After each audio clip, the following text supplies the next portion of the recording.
twice is not 2 days twice.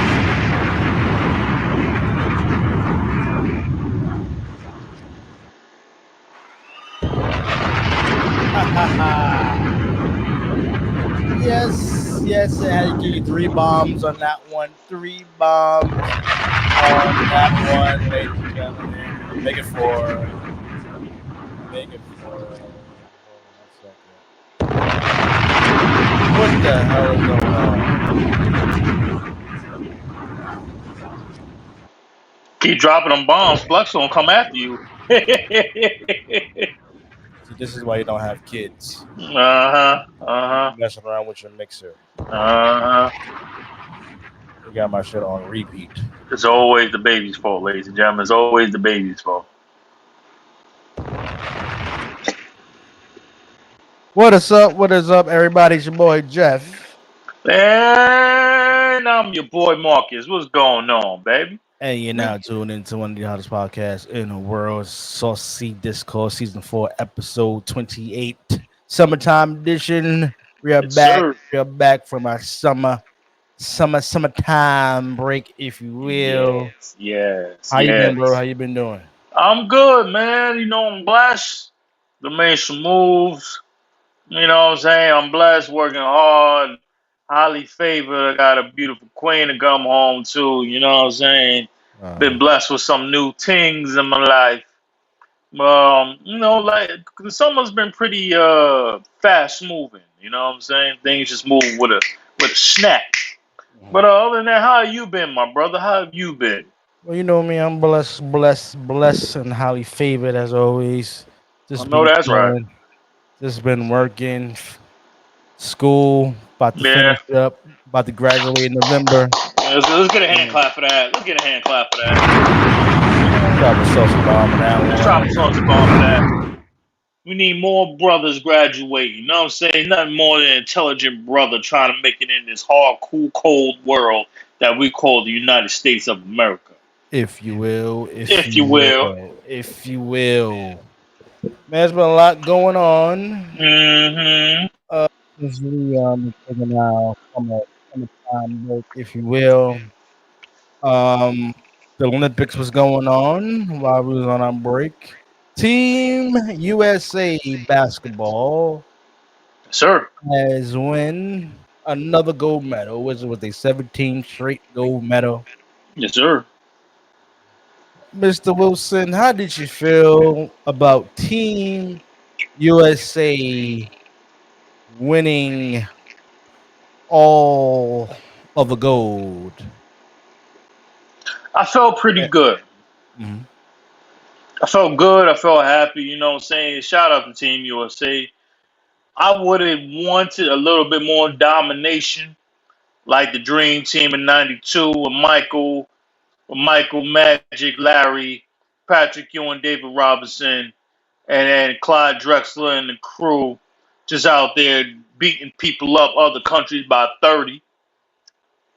But I realized in the year of that is 2024, um, the international game has vastly improved, and we are, although still down, are still the top team in basketball. Period.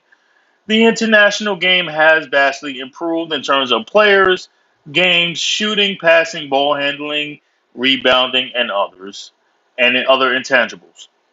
Um, at the end of the day, we did what we needed to do. Brung foot to ass. Excuse my language. Brung foot to ass, and we got gold medal. Um, I have to give a big shout out to Steph Curry because before Steph Curry was before the first couple of games, Steph Curry was, let's be honest, he wasn't Steph Curry. And all it takes, ladies and gentlemen, was a woman's touch. You know why? Because Aisha showed up to Paris. And she let him know, like, do you not know who you are? You are Steph Curry. You are the greatest shooter that we have ever seen, that we will ever see before, then, and after. You know what I mean when I say it. And then next thing you know, Steph Curry got hot. And then when Steph Curry gets hot, he gets in fuego. And then when in fuego, he gets in fuego, he becomes like hot sauce. Not the ball handler from and one. We're talking hot sauce like he can't miss anything. It don't matter if it's one defender, two defenders, or three defenders. Steph Curry cannot be stopped. And what happened? Steph Curry had a 30 piece. And then he had, I'm sorry, before that, he had a 36 piece. And then in the gold medal game against France, he had a 36 piece. We didn't care if it was Wemby. We didn't care if it was Wemby, Fournier, Gobert. We don't care. It was we to a French fry. We put foot to ass, and we did what we needed to do, and we shut that down. So I'm going to give some love to Steph Curry. Um, Shout out to LeBron James. Shout out to Kevin Durant, who is the all-time. I know you wanted to say it, but I'm stop. I'm doing before you say it because I know you want to bring it No, up. go ahead. Yeah, shout out to Kevin Durant, the all-time leading scorer in Olympic basketball history. I believe he has. Is it 5 medals? Not gold medals. Is it 5? It's 5, right? It's 5. Is it 5? He was on a redeem team, right? So He's on that's a redeem team with Kobe, LeBron, and them. Yeah, that's with Melo. 2008, hmm 2012. He had 4 already, so it has to be 5 then. Yeah, you got to count every 4 years after that. Yeah. Right. He has 5. So Yeah. shout out to KD, greatest Olympic scorer of all time. It seems like the KD in the NBA and the KD in the Olympic Games are 2 different players because as soon as he get on the court in the Olympic Games, he can't miss a shot. Shout out to Bron doing his thing. Shout out to Anthony Edwards, Devin Booker. Shout out to Anthony Davis, who has looked vastly improved in the Olympic Games. Even shout out to Joel Embiid when we needed him that one game. That one game that only mattered. You know what game that was, Jeff? The only game that matters when he showed up against Jokic. That's the only game we really needed him for. Because when the Jokic is on that court, you don't need AD. You need Embiid. And you got Embiid. He didn't need to do much, but he did what he needed to do. Because Joker is going to be Joker. But you needed somebody to at least counterattack his offense and playmaking. And that's what Embiid did. Shout out to Embiid who had that one good game. That's all we needed him for. Mm-hmm. There's only one part of that equation that I have questions about, and I'm sure we'll get to it. But congratulations to Team USA. Another gold medal was well deserved. I'm going to also give a shout out to Simone Biles. I mean, is it rightfully to say, Jeff, that Simone Biles might be one of the greatest Olympic athletes of all time? She has to be on that list. Shout out to Noah Lyles. Shout out to Sha'Carri Richardson. Shout out to Sydney McLaughlin from Pride out of New Jersey. One of the greatest runners, and she is only 23, 24 years old already. I forgot what meter she ran. She's one of the best already. She's already had multiple records, and she has already progressed past her own records. She already had top 4 records, and I think it was 100, 200, or 300 meter race. And she's already had those records before, and she's already passed her own records. That's how good this chick is. I will show some love to other countries. Shout out to South Sudan. First time having an NBA team ever, even competing in the Olympics. Shout out to Jamaica, Trinidad Tobago. Shout out to Angola. Shout out to China. All these countries showed up. But at the end of the day, Jeff, we did what we needed to do. Bring foot to ass and whoop the ass, Team USA, all day. Bring it home, baby. Now we get ready for 3 years down the line, 2028 Olympics, Los Angeles. Turn to you. Thank you for that long sequility, sir. I do what I can, baby. You had to shout the whole damn Team USA. I mean, you went in gymnastics, swimming. Basketball 3-on-3. I mean, damn. I mean, you got to shout out everybody. I mean, anywho, do me a favor. Hit that button, the AC button for me. Just kind of overpowering real quick, if you will. Is that better for you now? Now I can hear your end, brother. Perfect, perfect, perfect. Okay. As for team basketball, Team USA basketball, it was a little scary towards the end. I'm not going to even lie to you. I believe Team France played their hearts out. I think Wambe and Winbe, whatever his damn name uh, is on a revenge tour in the next 4 years. He's very, very upset. He was crying. The French got a very good team. They got some good um, hustle players. They can make big shots, and they don't always have to count on Wimby to get a bucket. They play okay type of defense. They're very good at pressuring, like half court pressure and stuff like that. At the end of the day, it came down to who had the better talent,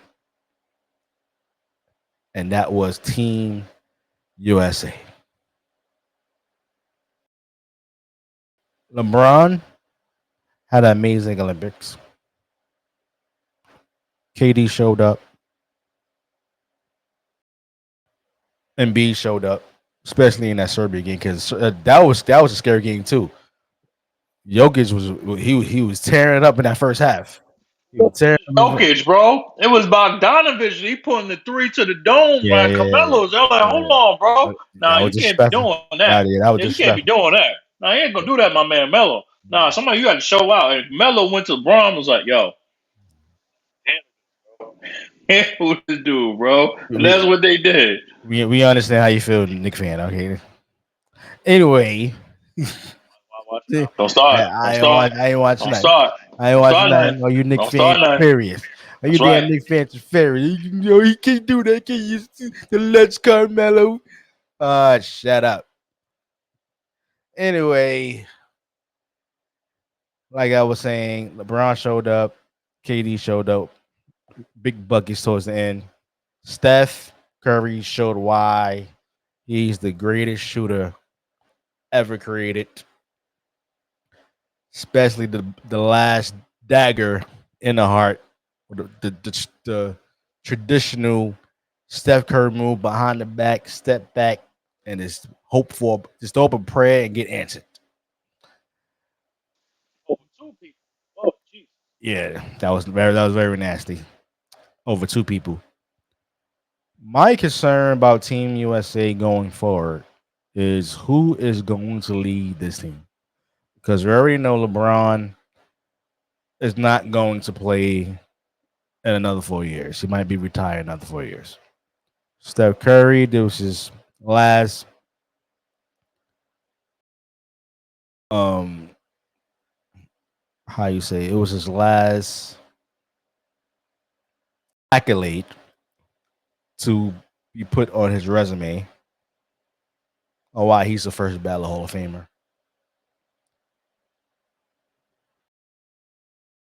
Who do you make leader going into the next Olympics in the next 4 years? Um, some people say Devin Booker. Some people say who actually got a lot of praise of things that he was doing on the court that a lot of people looked over. Play good defense, made good shots. We don't know if AD is going to play in the next 4 years. Maybe Embiid might play, but we don't know his bad knees, his Patrick Ewing knees. Um, what? Help yourself. I knew you couldn't help What? yourself. What? Such a hater, What? man. Patrick Ewing had It's bad knees? Patrick Ewing. And that's not the point, man. I'm You just, could I'm just giving use. an You example. could say. You could say anybody from Greg Oden to So anybody else needs what you want to say, Patrick Ewing. You know why? Right. You a real hater. But go ahead. Go I ahead. ain't no Finish your hater. I ain't no finish hater. your goal. Go ahead. I was Go ahead. giving a good comparison. That's all. I wouldn't A good compare him to comparison. Greg Oden. I mean, Embiid isn't. I mean, Greg Oden is not on the same level as Embiid. Anyway, I don't know why I would compare him to Embiid. Greg Oden to Embiid. I was comparing him to a great center, Patrick Ewing, who had bad knees. That's what I'm saying.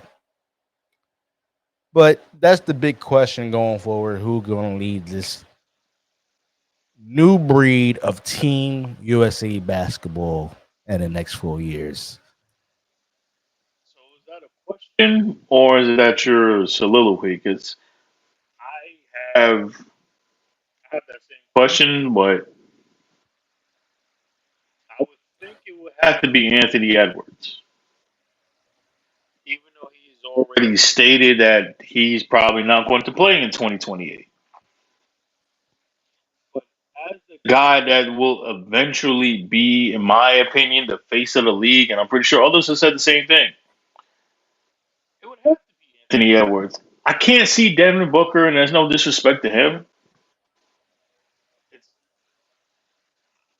he's a great player, but I can't see him taking charge and leading the team unless he gets unfuego. I can see one more Olympics out of Anthony Davis. Uh, it would have, in my opinion, it would have to be Anthony Edwards. Maybe KD might have one more in him. Maybe one more. Nah, that's his last. You think that's his last? Yes. Has he already announced that is his last? No, I'm saying as a KD fan, that's his last. I mean, this one is not a cross country. The next one's going to be in LA. So that's still a major possibility. I won't say major. I go minor or I don't. middle of the road. I don't care. Middle I of the don't road. care. It could be in Alaska. I believe Kevin Durant played his last Olympics. Okay. Don't disagree me here. I think he has one more. Okay, One more. that's fair. Um, it would have to be Anthony Edwards. Just the swag, the confidence, and there's nothing. No, we're not even talking. I'm not even going toward the comparisons to MJ. I'm not even doing that. I've said it before in previous episodes. I'm not going there now. I just see the swag, the confidence, the mental fortitude that he has to take over a game and be the player that we know he can be. Yeah, Edwards. Too early for guys like Halliburton, or I've heard of a De'Aaron Fox, or they're not. I don't know if the name matters, but in my opinion, it would have to be Anthony Edwards, if not the KD that is leading that team. So I'm glad you asked that question. Would you like to see in 2028 NBA Olympic basketball? All right. Before I answer that, do you have your mic with you? My mic is not with me, unfortunately. Fix it because your AirPods is coming in and out. Sucking again. Oh Lord. Pause. Yeah, that was crazy. That was crazy. How would you look? Is it the volume level? No, it's when you speak, it starts low and then it goes high.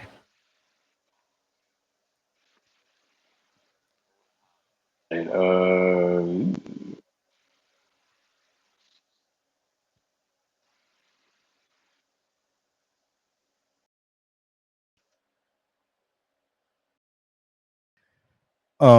While you're working on that, I'm gonna answer your question. When it comes to who I want to see on this Team USA team in the next 4 years, um,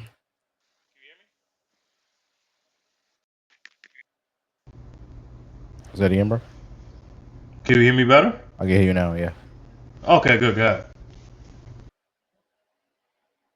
All right. Coach Anthony Edwards. I believe that Book is going to be on this team.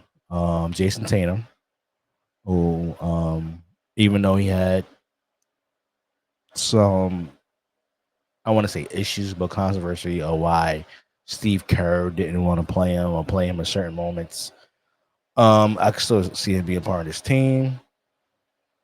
Um, I don't think we're gonna see Drew Holiday in the next one. Tyler Burton or Hittenburton or Holliberry, whatever his damn name is. But any other player is Tyler. I believe we're gonna see him. I believe Embiid is gonna be on this team. So they very I think they're gonna have a lot of the core of this gold medal team is just whoever is not coming back, who is going to fill them roles. I don't see them putting Jalen Brown on it. I think that's political reasons. Thank God Kawhi Leonard retired. Still Leave him on that alone. man. Leave him alone. No. Leave him alone. He should have been there in the first place. He should have been Leave him there in the first alone, place. man. Look, we had a whole No, summer of good stuff, man. Don't start with that now. no. Leave Kawhi alone, man. He shouldn't be there in the first place with his bad knees have himself. Oh, please. My Lord. He You could have said the same thing about Joel Embiid, but he made the trip. Excuse me, Joel Embiid played in the playoffs. How many games But the Kawhi man played in the has a playoffs? history. He played That's a one or direct two? question. 1 and 2. Yeah, 1 or 2 games, and that's it. I want to hear Yeah, that. same thing with Embiid. If you, I mean, if he you was can't limping play, half the if damn you can't series. play in the playoffs, you should be showing up for them damn Olympics. You can say the same thing about Joel Embiid. Excuse me, Joel Embiid was busting your team ass only on 50%. And he Y'all took the won. loss. Y'all, He yeah, took the loss. yeah. He took the But loss. if Joel Embiid would have been 100%, it would have been a different story, and you know that. I don't But think so, but it's okay. at the end It of don't the matter. day, Facts are facts. He lost. well, he did lose. Okay, all right. But I believe they got the better team going into next year. But anyway, we get to that later. Oh. Nothing, sir. Watch your mouth. Cause they got your guy. Who's that guy that was with Kawhi? Who was that guy? What's his name? Was it PG-13? Playoff P. Pandemic P. It's playoff P, sir. Who It's I playoff P. Don't believe start is the that. Don't start that. Pandemic P podcast. Playoff P. Okay, Playoff P. that same man who was playing with Kawhi Leonard, who Kawhi Leonard requested for the Clippers to get, and Kawhi Leonard sold that man short on a dream. That's what exactly he did. Okay, that's number one. And number two, PG-13 going to the Sixers. I think he might redeem himself because there's no no better way to redeem yourself crushing the Knicks' dreams. I mean that's the best way to redeem yourself. I mean, you might as well go ahead and actually call it quits for next season, your Knicks fans, because I don't see y'all beating Philadelphia. That's all I have to say about that. And you have the nerve to say fuck Boston? Really? But we get to that a little later, okay?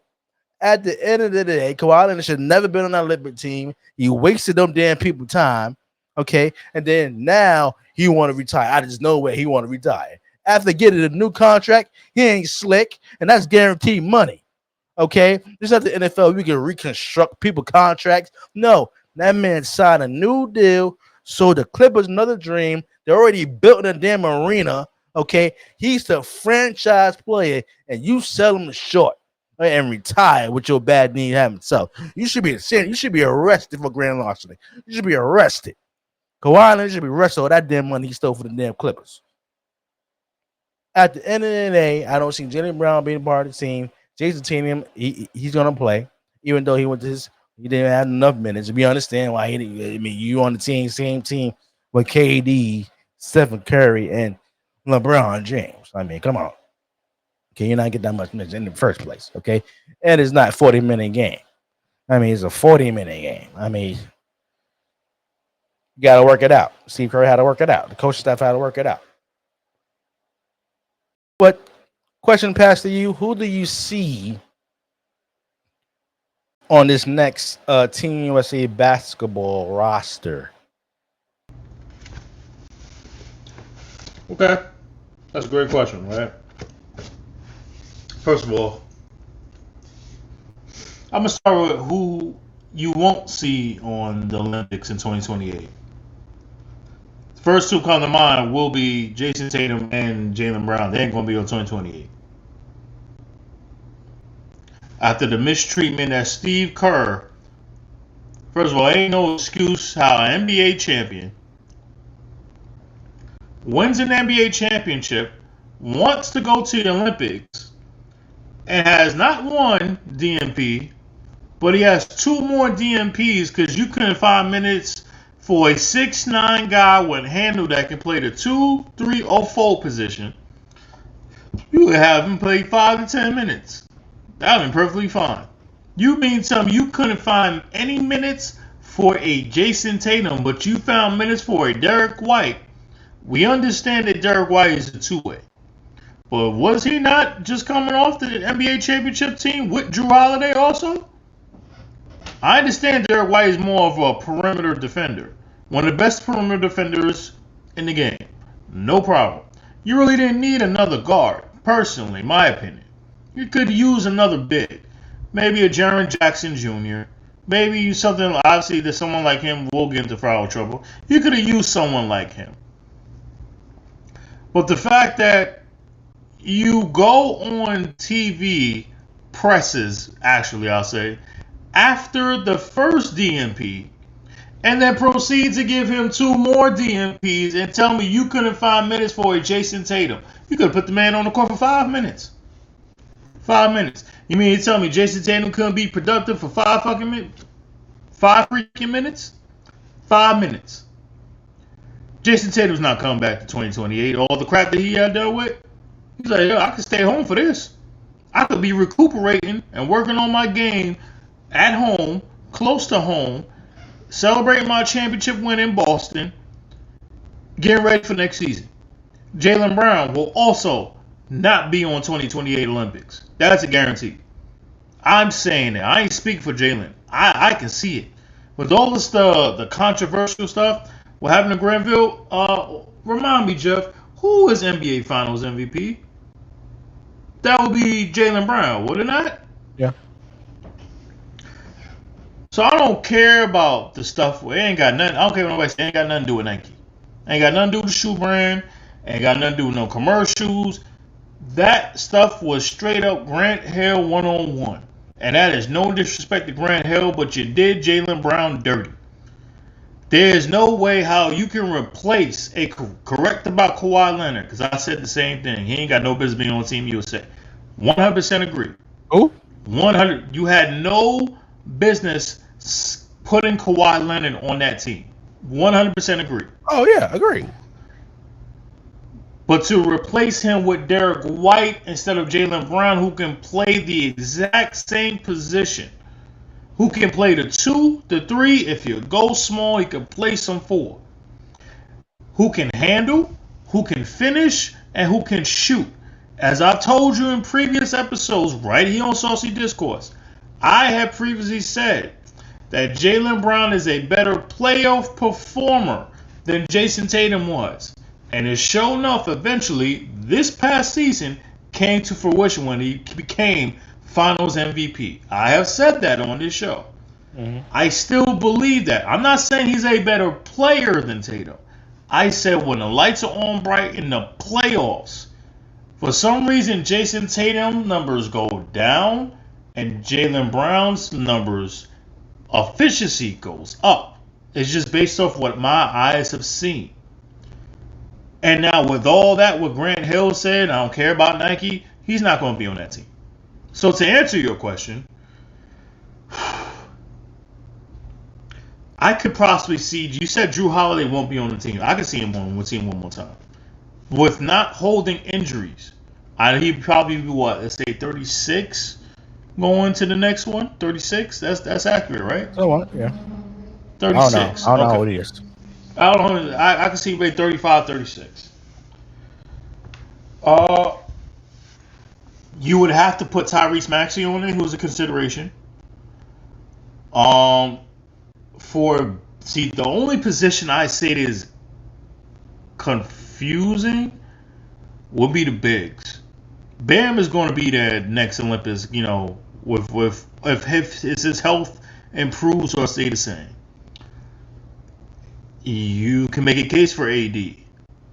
You can even make a case for Chet Holmgren. He's the only other big that's close to it, not naming Jaren Jackson Jr.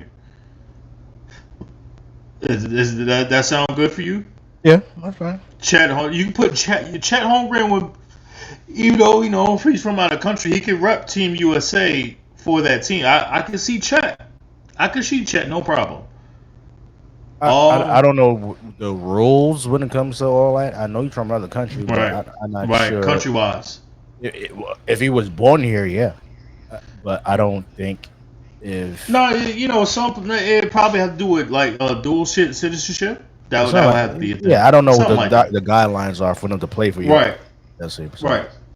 But I can't see Brown and Tatum after, especially what Tatum just went through this Olympics and the controversial nature that Jaylen Brown went through. I can't see either one of them on the Olympics. I could see Derek White back. I could see Drew Holiday for one more. But you have to add at least one or two more guards. Because you're going to have Booker. You're going to have Edwards. You might have Halliburton. So now that 2-3 position becomes a little tricky. And that 4 position is a who's who. I saw John Morant on this. I saw John Morant on the list too. I saw Zion too. If Zion, I saw Zion. I was getting to Zion. If Zion is feeling like Zion, and you notice that it's Zion. Zion, you can go Julius Randle. Oh no! No, please. Randle. Stop. Just listen. No. Just listen. No. Just listen. No. So. No. Are you gonna listen? No. See, here we go. See, here we go. Get the fuck out of here! What fucking warming up? Get out of here! All right. No more Knicks on the damn team. We don't know any contamination of non-winners on Team USA. Why you do this, man? Why you do this every time? I'm telling you, no Knicks why you on do the this damn every time, Team man? USA team. No. Don't need no damn Julius. Give me a reason why. So give me another 4 other than Zion Williamson. That would be perfect for Team USA. Well, you already said Bam, right? Bam is more than 4 than 5. I'm just on my bigs, right? Yes. So you said Bam. I said Bam. I said Chet. And Chet. All right. I believe Embiid is gonna play, and he needs Zion. That's it. We don't need no damn Julius Randle for what? So you think that Embiid would be healthy for the next Olympics? Yeah. In what way? The man you can't sure stay Julius healthy Randle for a gonna be whole healthy for the season. next Olympics? Are you sure Julius Randle gonna be healthy the next Olympics? Are you sure Jalen Brunson is gonna be ready for the next? Who even should have showed up in the I'm first? sorry, Brunson's gonna be ready. We ain't worried about Brunson. With that bad left hand. He gonna be all right. He gonna be all right. Are you sure? He gonna be all right. I'm sure. Are you sure? Because he was it looked like it was something wrong with it. He was holding that chair on WWE television. I decided to point that out. Are you sure? So you see the man shake his hand a little bit Yeah, while you hold the chair. Don't worry about it. Don't worry about that light work. Don't worry about that light work. Don't worry about that light work. Light work. So you want any opportunity for my New York Knicks to fall, to give us hope and something that can happen out of a court. Hope. Had nothing to do with basketball, to just falter and fall and just nosedive. Well, something that ain't got nothing to do with basketball. Hope for what? Like a wrestling ring. You want us to just have like the Cowboys, built our hopes that just come crashing down. That's what you want. I mean, that's the case for the last 50 years. Oh, my God. Oh, my Lord. Go ahead. I mean, what we talking about here? Mm-hmm. That's been the To case answer for the your last question, years. to answer your question, hater. Because you're a hater. You're a hater. I tell the truth. You just don't like the truth. You're a hater. When it comes to No, the ain't no name. truth. When it comes to There's the no you don't like truth. it. No Knicks on Team USA. No. So Jalen Brunson makes Team USA. Are you gonna have a problem with it? You damn right. And I know the people who run Team USA are like, do not let that man on your roster. All you're gonna do is contaminate it. So you rather have Zion Williamson before Jalen Brunson? I'd rather have the right Zion Williamson, the man Nah. that knows himself Exactly. and actually can see himself as Zion. Think about what you just said. You'd rather have a Zion Williamson who may not be sure if he knows he's Zion, rather than a player that knows who he is, knows how good he is, has improved every single year to be a top player in a conference or in the NBA, one of the best point guards in the league, and you still would take Zion over him. That's a personal preference. You're a hater. You are a hater. Nope. You we don't need that help. much for Zion. We don't need that much Yes, for Zion. you do. Yes, you do. All we need you is to show up in game shape, get some rebounds, and get some offensive, defensive rebounds. That's all you need. It's some tip-ins. That's all we need to do. For Zion, that's a lot. Some alley-oops. And some for Zion, that's asking a lot. You know why? Because he needs to be Zion. The fact that he needs to be another persona is a problem. He don't have to play. He needs to be somebody else. He don't even play 8 minutes. 8 minutes a game for Zion. Because Bam and B gonna play the most. Here's not a better question including for you. if Anthony Davis comes back. I got a better question for you. What? Should Steve Kerr be the coach? Yeah, what's the problem? So what he just did to Tatum. Will he do the same thing to Zion? It was just Steve Kerr that made a decision. It was a coaching staff decision. Eric Spoelstra was on that. Eric Spoelstra was the coach there. Okay. And obviously he's not letting Bam Adebayo not staying on that role. Got Ty Lue. Well, you need a Bam. You need a Bam. Ty Lue. You need a Bam. Absolutely. You think Eric Spoelstra's going to be okay? You're not sitting my guy. That's Bam. And what Ty Lue should have did, he should have text or call Kawhi Leonard and tell him not to show up the training camp. Because you know damn well you're going to find a way out. That's what he should have did. That would have been the right coaching decision. Like, hey, Kawhi, do not show up. Because we all know he didn't even play a damn scrimmage game. I mean, that's how bad it was. I mean, they were just working out and shooting and running baseline, and he couldn't even do that. He didn't even play a scrimmage game. All of a sudden, his knees started hurting. Plays. It was a cop-out. You want to go to play with Olympics for free because we all know they don't get paid for the Olympics. Okay? And at the end of the day, you already know he signed his new deal. They get paid endorsements, don't they? They get Olympic endorsements, don't they? From the shoe brand? I don't know. Don't they? I don't know. If I was New Balance, I wouldn't have done anything with endorsements when it comes to Kawhi Leonard. Oh, stop it! Especially for the Olympics. You know the shoes ain't gonna sell because he ain't gonna be playing. That's all I'm saying. Go ahead with saying so. Go on. Kawhi Leonard and everything. I do feel bad for the Clippers though. I will not lie. Going into a new arena. Owner that is willing to spend beyond money.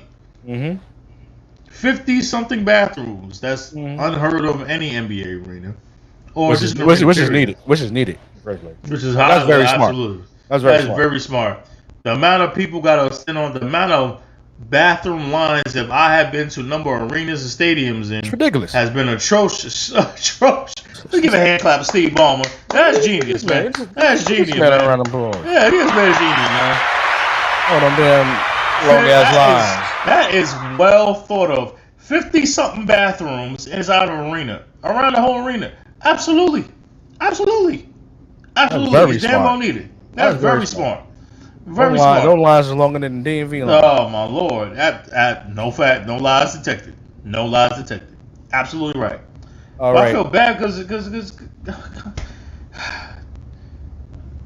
all right. You should be happy for Pandemic P going to a winning situation where he can actually get to a finals. You know. We'll talk about that a little if everybody's healthy. We're gonna talk about that in a little bit. Next question is there a chance Steph Curry and LeBron to play together? There is a chance. Really? There's a chance. Yeah. And it's all thanks to Golden State. Allow me to count the ways. First things first is a number of ways, honestly. First things first, number one, Steph's renewed contract has a player option after, I believe, this year or the year after, which happens to be around the same time LeBron James can choose to either retire or re-sign for another year or two, because he only has a 2-year deal himself.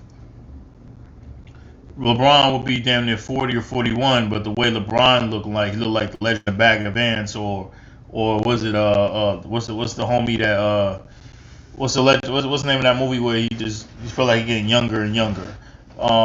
Please help me, save me here. What's the name of that movie? We feel like he's getting younger and younger, find the fountain of youth and all that. Whatever movie is called. It's very possible. I can see Steph Curry going to the Lakers. Golden State has done a huge disservice to Steph Curry. Really? You let Klay Thompson go to Dallas. You didn't re-sign the man.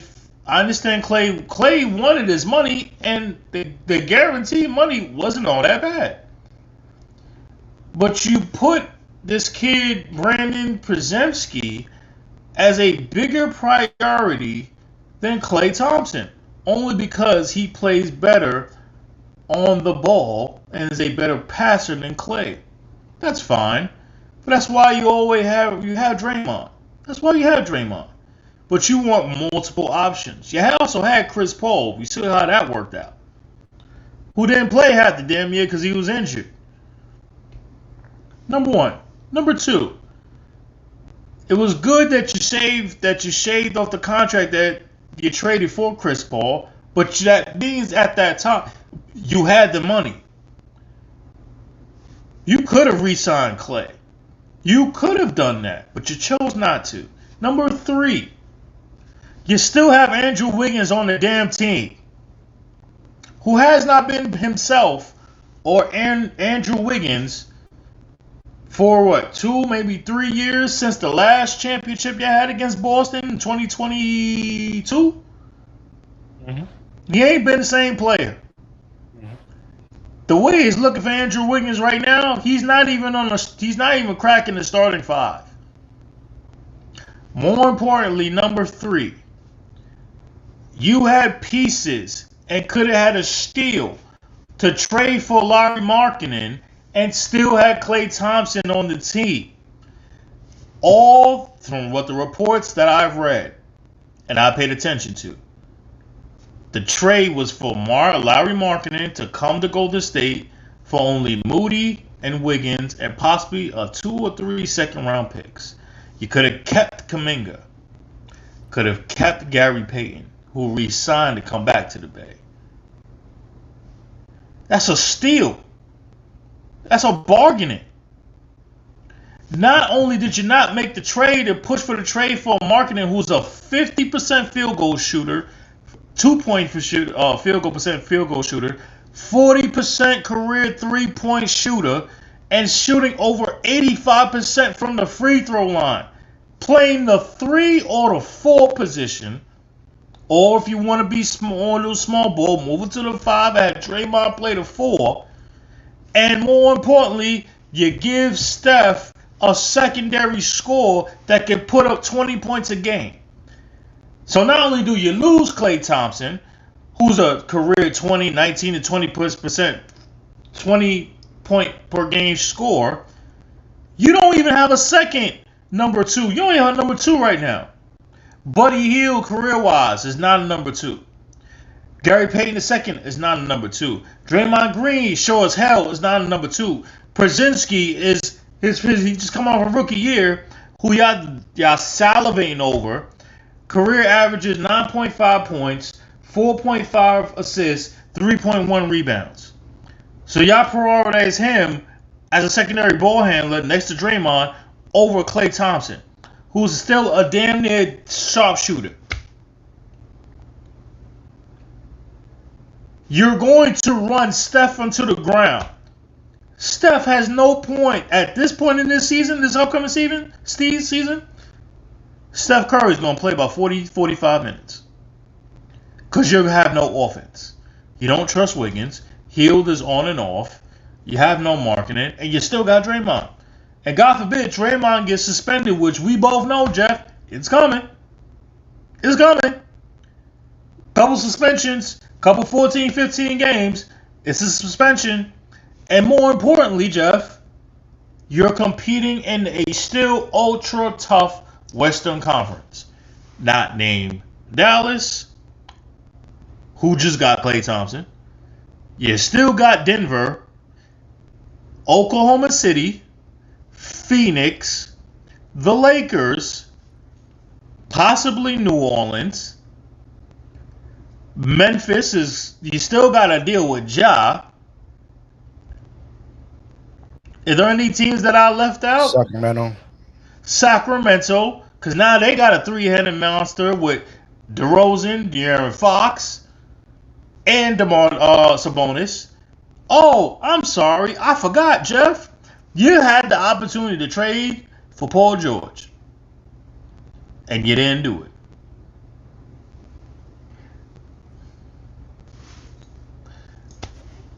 You're pushing Steph damn near out the door, and you don't even realize it. So eventually, Steph is already 35 going on 36. You can't play the man 45 to 50 minutes a game because he's the only offense that you really have. So eventually, Steph is going to get tired of the shit that he's seeing. He went from winning the NBA championship, Jeff, to possibly bringing a play-in team to now being possibly a lottery team. We know Steph is always going to be a Golden State Warrior. But in our minds, especially after what we've seen from this Olympics, Steph Curry still has a lot to give to the game. So why can it not be a possibility that Steph Curry can go to the Lakers and play with LeBron James? That's a very, very... The numbers, the money going to talk. The popularity is going to talk. They're already talking about the Lakers every single year with LeBron, and now you got Bronny. And you still got AD. Can you imagine the possibility of Steph, Bron, and AD on the same exact team? You're putting Lakers right back to contentional status. It's very possible right now. Go ahead. I just hope everything I said was, you like what I said, because I put some time into this.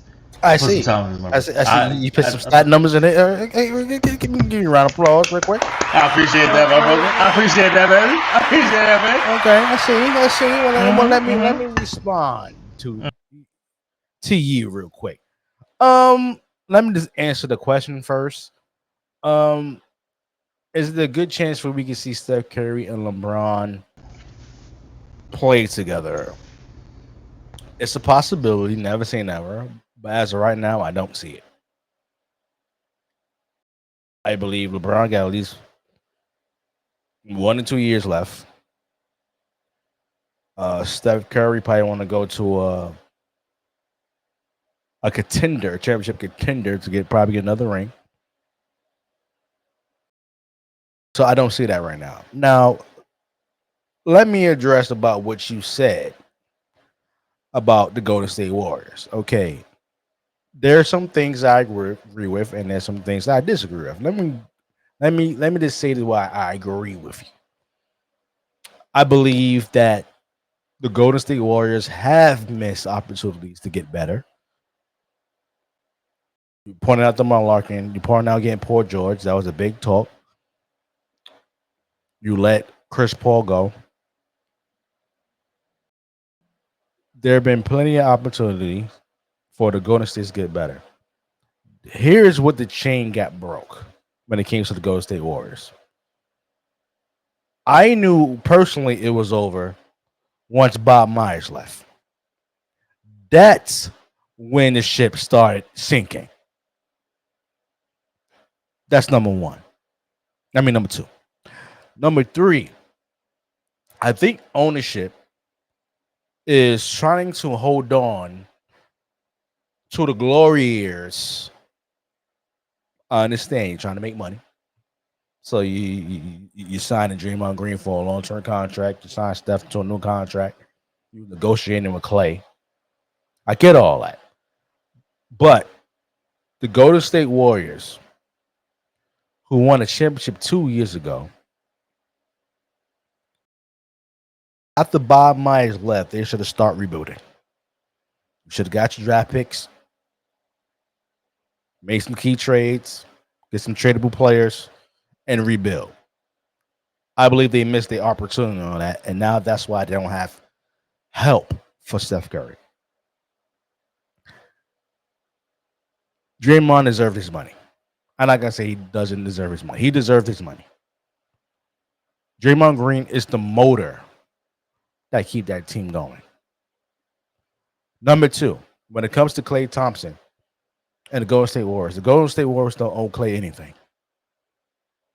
This man was out 2 years. 2 torn Achilles. And they still paid the man.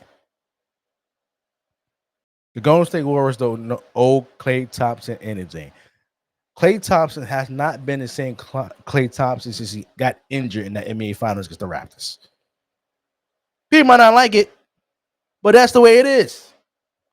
Klay Thompson has not been the same player since he got hurt against Toronto in the NBA Finals. Offensively and defensively. The normal shots we used to seeing Klay Thompson making in a game, he's not even making those kind of shots anymore.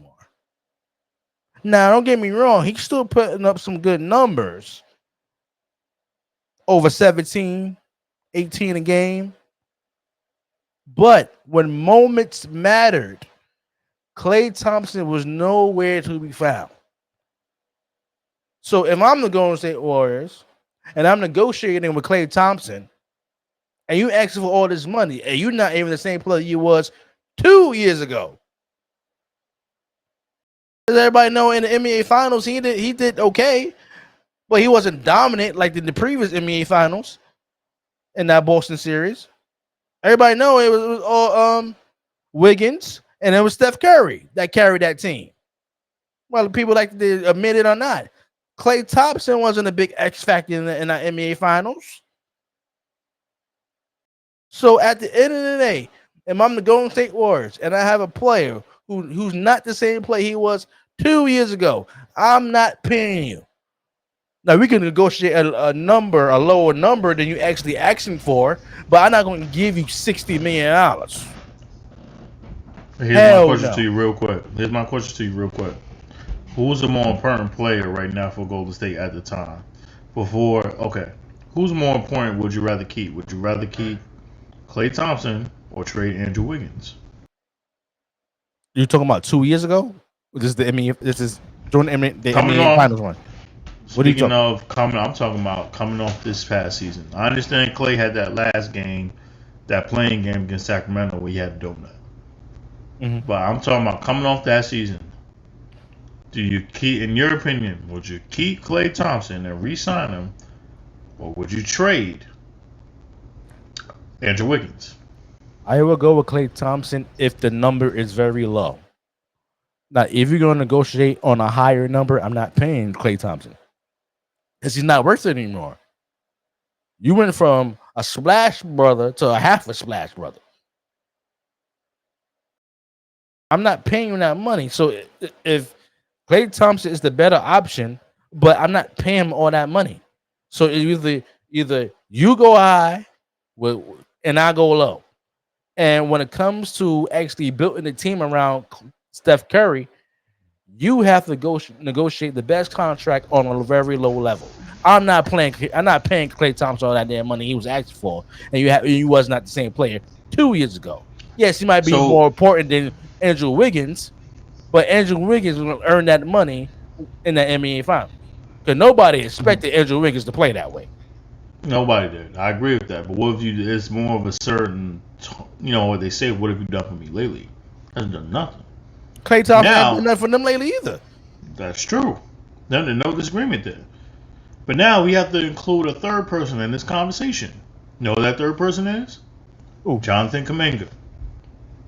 Jonathan Kuminga is seeking a 4-year, $224 million max contract. That's ridiculous. He doesn't. Even, he doesn't. He's not even close. Hold on, though. Hold on. His numbers have grown. However, you're not a max player. I agree with you. He's not a max.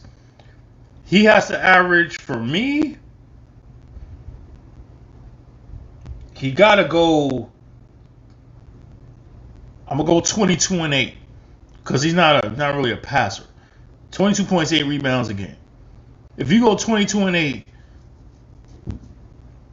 I won't give you 224. I don't know if I even give you 200. That's what I'm saying. I don't know. He's not worth for that money. He better That's go to the Washington Wizards go get that money.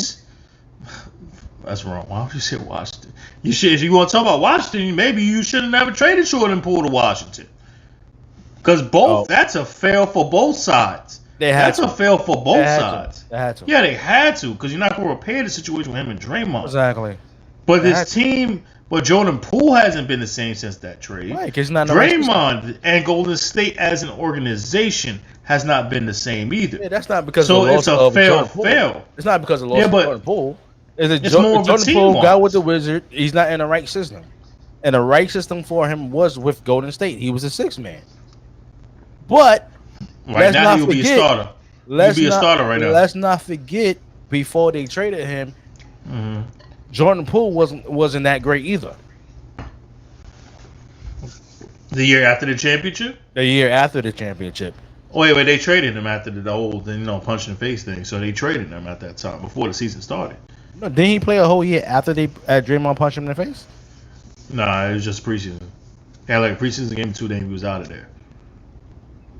Because he played a whole season with Washington.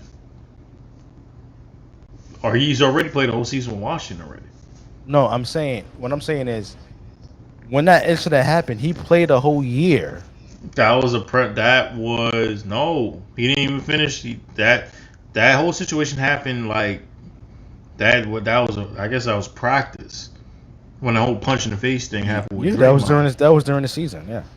No, the season hadn't started yet. That was like early September. Oh, it was like training camp. That was like training camp. And they traded him that same year. That same year, yes. He didn't play the whole year after that. Nah, I gotta look that up. I don't. It had to been only. I believe it was only like a preseason game or 2, because he wasn't there when the season started.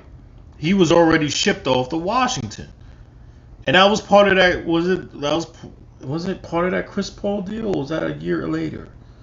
No, that was a year later.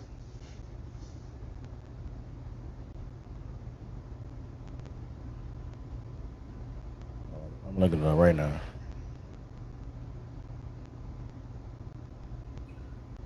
It was July 2023. The Warriors traded Poole.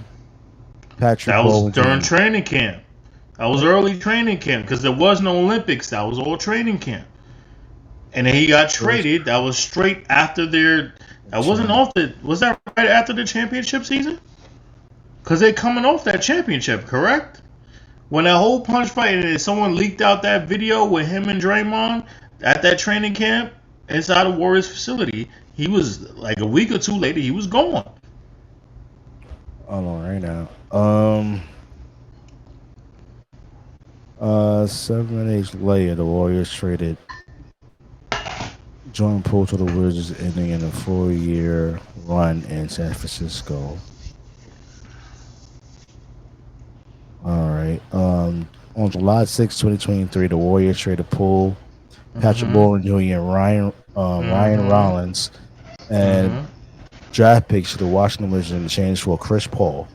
Right. Chris Paul was part of that deal then. So that was this past season. Poole made his Wizards debut October 25th, 2023. Right. Wait, hold on. When was the Warriors last shit?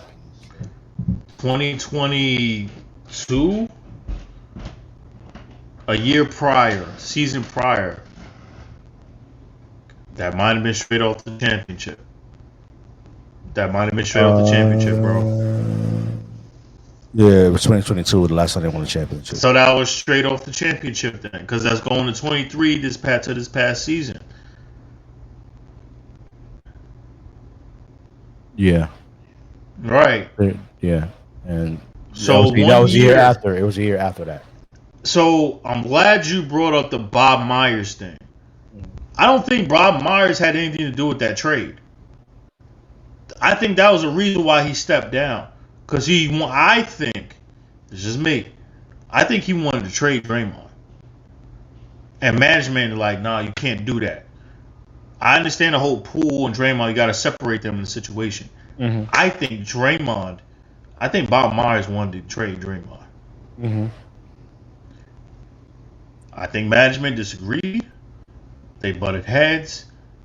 Because Joe Lacob is a good dude. Mm-hmm. Joe Lacob knows what he's doing. He knows his basketball. But Bob Myers is the guy that had Steph, Clay, Draymond, the whole crew, and then resurfaced with Wiggins. He was the one that put that whole crew together. I think the reason why Bob Myers left is because he saw the writings on the wall early. Yeah, I agree. It's like, nah, he saw the writings on the wall early. He's like, nah, I can't be a part of this. You're trading away a damn good 20-point scorer. Remember, Jordan Poole was like 17 to 20 points off the bench as a sixth man. Because Clay was still not 100%. But you had an insurance policy in Jordan Poole. Mm-hmm. And when they started paying too much attention, like, this is Steph's team. Yeah, we know it's Steph's team. But you don't want to ride this dude to the ground. Now you see Bob Myers is not there anymore. What you said 100%, Jeff, 1,000% agree. Since Bob Myers has been gone, the moves they have made, or the moves they should have made, has been top tier garbage. You realize they could have Steph Curry, Paul George, Kuminga, Larry Markkinen, whoever they choose to have at the 5, most likely Draymond. You'll have to figure out your bench, but that's a championship caliber starting 5. Because you can have Steph on ball, off ball, same thing with Paul George. Draymond should do it all, and Larry Markkinen is another 20-point scorer. So you will have 3 20-point scorers, and you can give Steph some games off, some nights off. You ain't got to have Steph drop 35 every single night. You can have Paul George go for a 30-piece. You can have Markkinen go for a 30-piece. You can have a couple players off the bench and still have Przemski. But you would trade a guy like a Wiggins. You would trade a dude like a Moody, who you don't have right now. So unless you're selling us, I'm guessing what Golden State, the reason why you don't want to trade for Moody, I better see Moody dropping 15 to 20 off the bench. Because what you're telling me right now is Przemski and Moody are going to be world beaters, and Moody's going to be in a 3-point contest, shooting 48-49% from the 3. Because if you're denying this trade for Markkinen, denying this trade for Paul George, you're denying the inevitability that Steph Curry is still going to be Steph Curry, going to 36 years old, playing 40 to 45 minutes. You're out of your mind thinking that Golden State is still going to contend. You can't contend with OKC. You can't contend with Phoenix. You can't contend with Denver. You can't contend with Dallas. You can't contend with the Lakers. You can't contend with the Pelicans. You can't contend with Sacramento.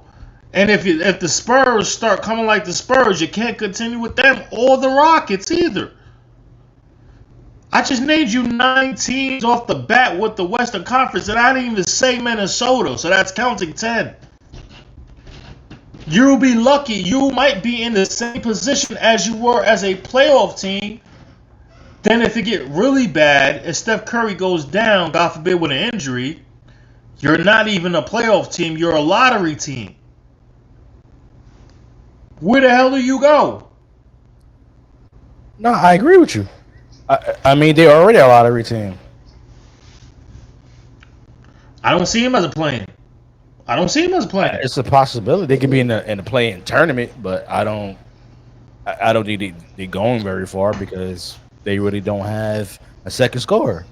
They don't have a second scorer. That's Buddy one of Hield is not what's- going. Buddy Hield is not going to resurrect himself or drop 25 a game all of a sudden. God forbid. Good Lord help us. Draymond comes out of nowhere. Comes with this triple threat, dropping 25, 10, and 10. Well, I don't think that's gonna happen. That's not going He to haven't, happen. he haven't did that since 2017. Exactly, because he's going to defer too much to Steph. Everybody on that team is going to defer to Steph, which is why I say, shit, you want to ride this man till the wheels fall off. And eventually, Steph being the guy that he is a guy like, they call him a babyface assassin for a reason. That assassin issue is going to come in, like, I don't want to play for the team no more. I am tired. Y'all been running me to the ground. You lost Clay. You didn't trade for Paul George. You didn't trade for marketing. I'm watching freaking Clay go to the finals when it should be us. I mean, maybe Clay needs a new fresh start. Well, he needs a new fresh start. But at the same time, Steph is at home while he's watching Clay possibly in the finals or the Western Conference Finals.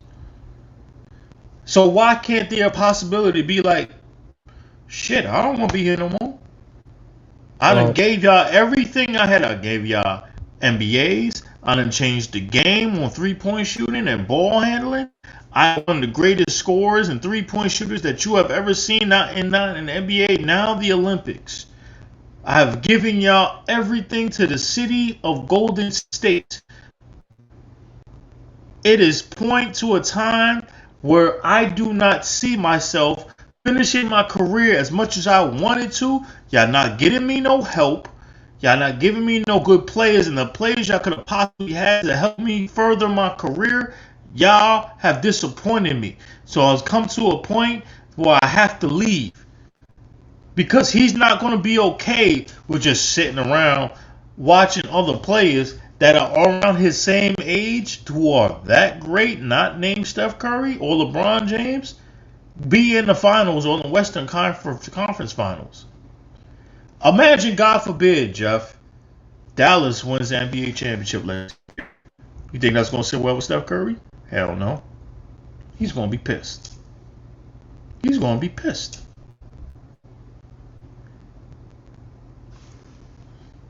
Hey. These things are facts. Why can't I go play in LA with LeBron James? I got to go far. I'm going to be in LA. I can't see Steph going to an Eastern Conference contender. I can't see it. I know. He didn't ain't going to the Knicks, tell you that. He, So don't get any ideas. See. I said I cannot see him going to an Eastern Conference contender. Are the Knicks on the East? What was the Yes or first- no? Are the Knicks on the East? Yes or no?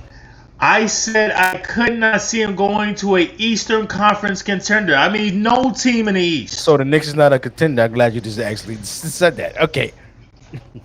So you had a chance to get him. You had a chance to draft him. pissed me off. Yeah, you had a Pissed chance me to off, draft. You man. had a chance to draft Why? him. You know. See, this is once again why I prove my point. You have a personal issue with my team. It's okay though. It's okay. You have a personal problem with Knicks fans. That's a You have a historical personal fact, problem with sir. Knicks fans. No, it's not no historical. Yeah, I didn't have a chance to draft Steph Curry. We're not talking about this right now. We're not going to talk about this. Oh, you see, I'm like not answer the talking about this question. right Let me answer the question. No, I don't want to answer Did the the question. New York Knickerbockers had a I'm not chance answering the to question. draft Steph Curry? It's just no I'm question. about to. I'm putting it on mute. I don't wanna answer It's this yes one. no question. Yes or no? So you know what? Answer the question. Answer the question is yes, sir. Anyway, let's see what happens with Steph. Maybe he might opt out. That would be the smartest move for Steph. But we shall see what happens.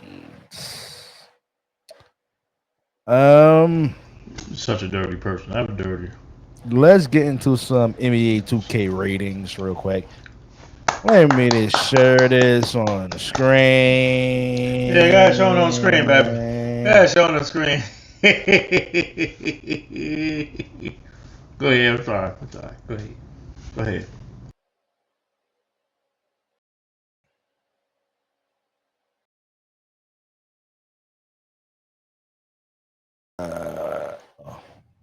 Wrong one.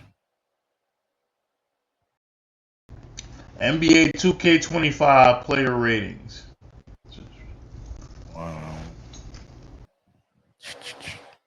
Should have wrong thing.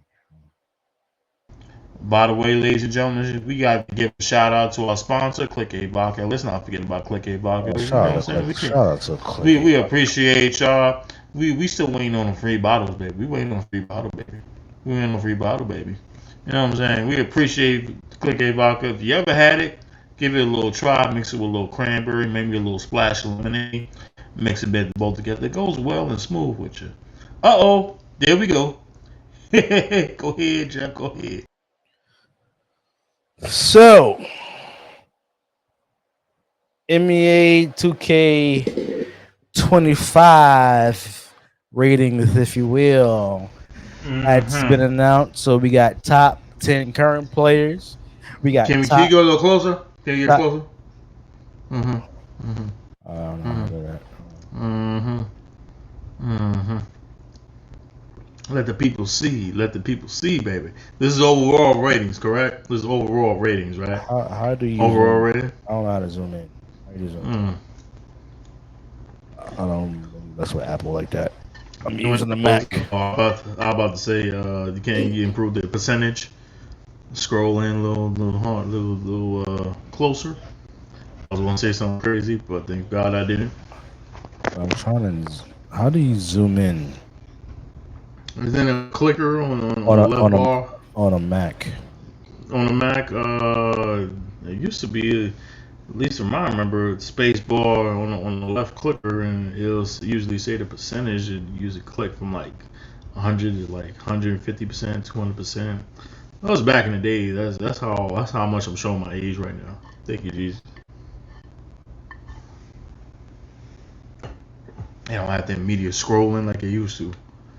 The Max ain't what it used to be. There we go. Hold on. Oh, what'd you do? Oh, that's not it.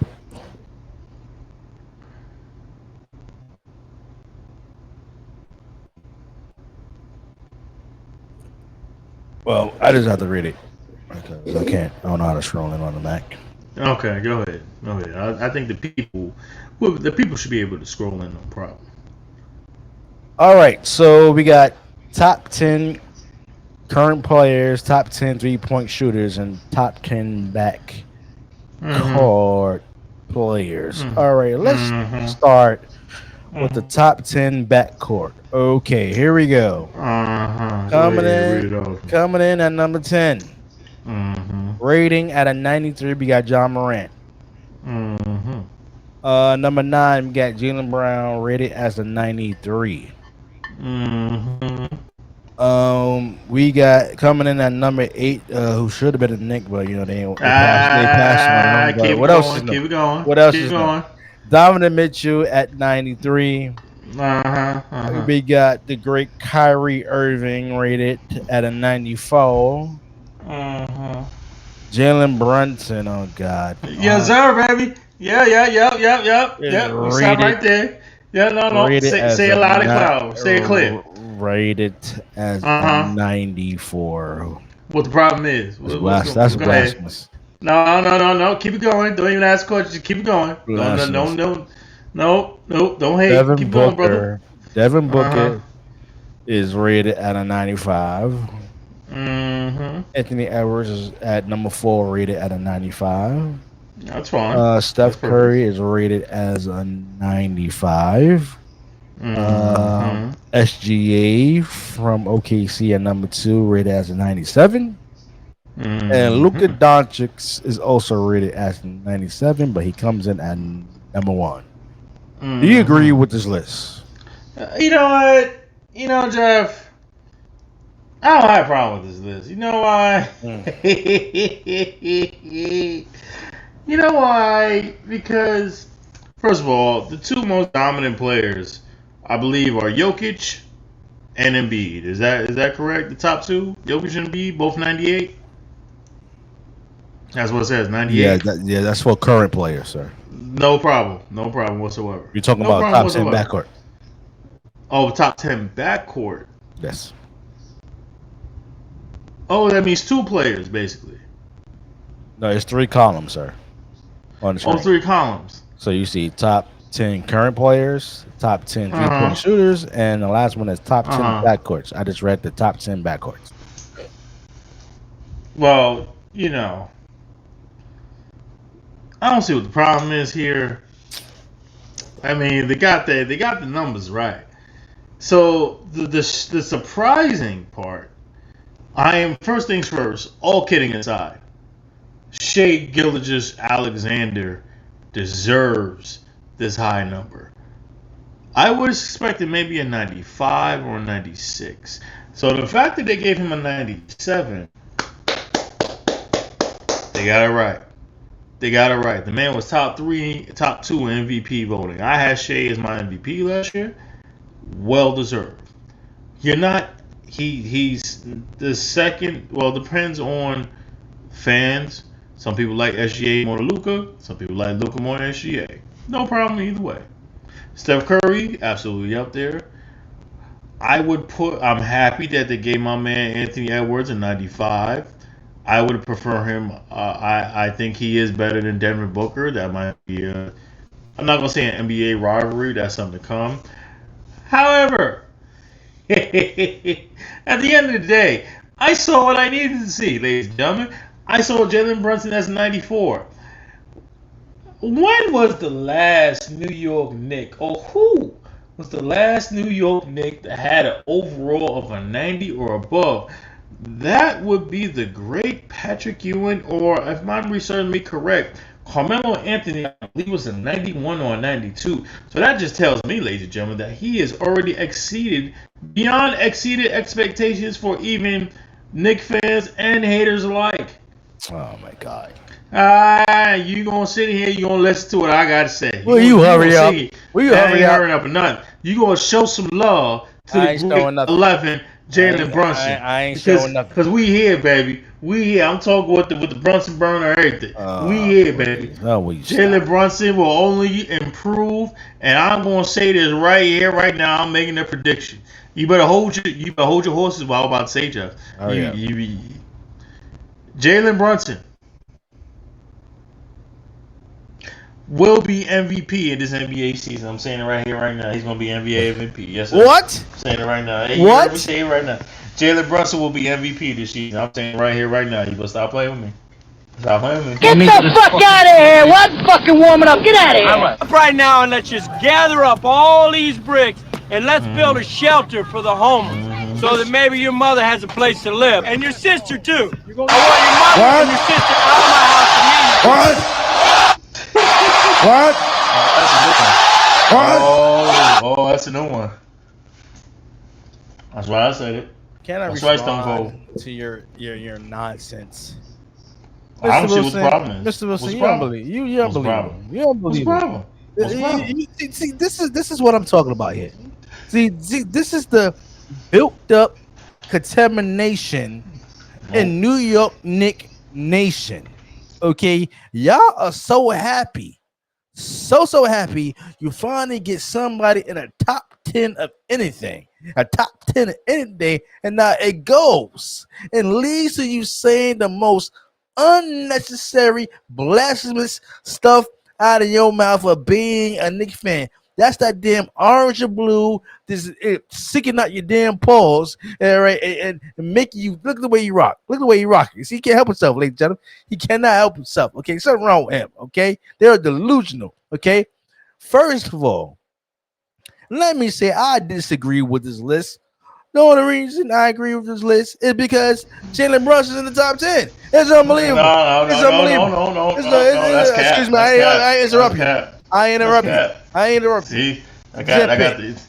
I did interrupt you. See, look at that. Look at that contamination coming in. Look at that. It's disgusting. Jalen Brown should not be in the top 10 or anything. Okay, he can be number 11. Who? Jalen Brunson should not be in the top 10 of anything. He can be number 11.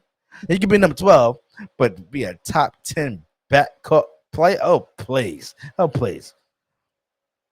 And let me address that blasphemous you just said out of your damn mouth. Jalen Brunson is going to be MVP of the league. When the last time in the history of basketball a New York Knick won a MVP award? season MVP award. Can you tell me? It's never happened. We got ladies and gentlemen. We got Which makes it even better. You Which damn makes it right. even better. You Which did. You makes it even better. did. We got him, ladies Which and makes it even gentlemen. better. It ain't happening. It ain't happening.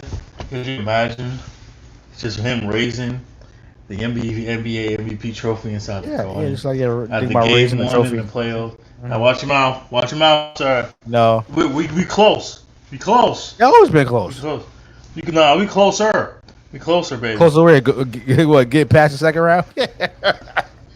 No, we getting closer to the NBA Finals. That's what we close to. Orange and blue skies, baby. Orange and blue skies. You said that Orange last and blue year. skies. I don't care about last year. That was last year, baby. We got a better team now. We got a deeper team now, bro. Yeah, unbelievable. I'm moving on. I'm feeling it. You can feel whatever you want. Top 10 3-point shooters. Okay. Coming in as number 10 is Luke Kennard at a rating 88.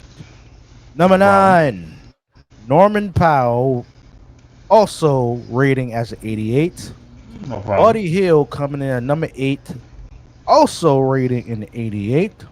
Number 7, Desmond Bain, also coming in as 88. Number 6, Luka Doncic coming also at an 88. Mike Conley coming in at the top 5 spot, rating at 89. Klay Thompson coming in as number 4, rating as an 89. Kevin Durant, number 3, coming in at rating 92. Number 2, Grayson Allen, rating as a 93. And what?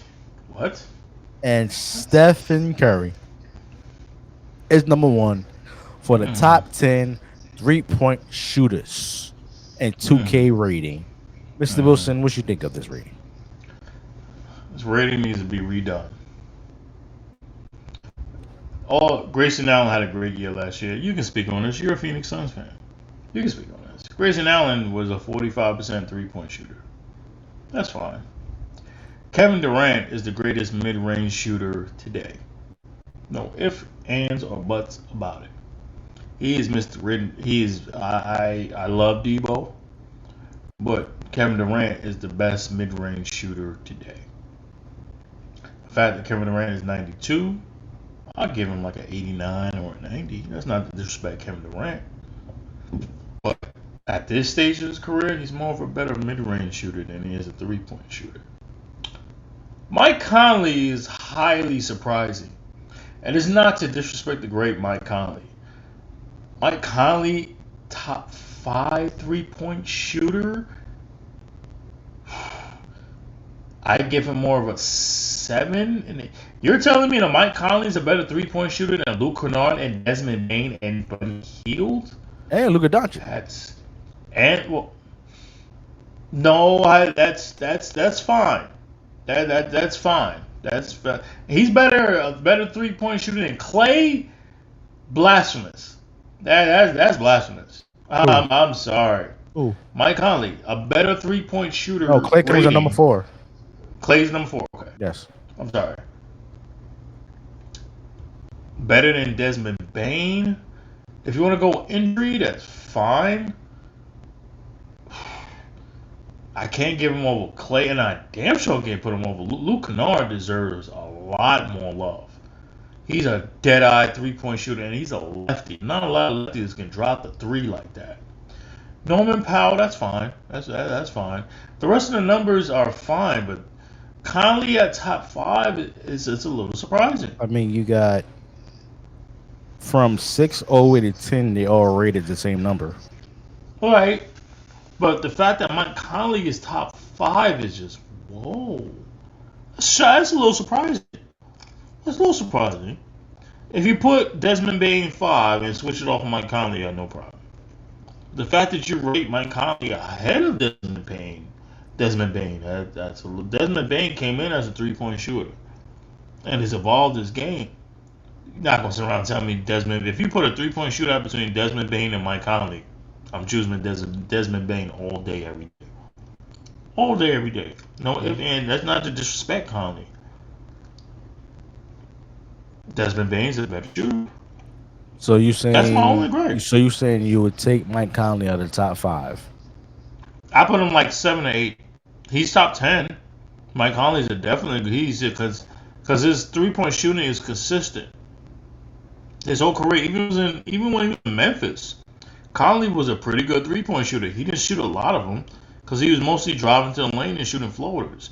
But when Conley was shooting threes and he was open, he was making them jump. He was making them shots. So he was only like 30. His career low has to be 36, maybe 37. That's not bad considering a 3-point shooter. But his shooting has improved. You're not going to tell me he's better than a shooter like a Desmond Bain. Absolutely not. Maybe they're going off last year's stats. Maybe. Yeah, it could be. Because Desmond Bain hasn't played it. Because remember, Memphis had like 13, 14 players on IR for the whole season. They didn't even have a whole roster. No Ja, no Bain, no Jaren Jackson, no Brandon Clark. You know what I mean? They had next to nobody. They had dudes like from G League like Gigi Jackson playing. So maybe that would make sense. So if you're going off on that, then fine. But if you're going on historically, absolutely not. I don't think it's historically. I just think it's got to be based on top 5. That's fine. That's fine. I don't have a problem with this, to be honest. You don't have a problem at all. I don't have a problem with this. I think everything it makes sense to me. Are you surprised that Kevin Durant is that high? No. So, if Kevin Durant's mid-range is higher than his 3-point, let me say the opposite.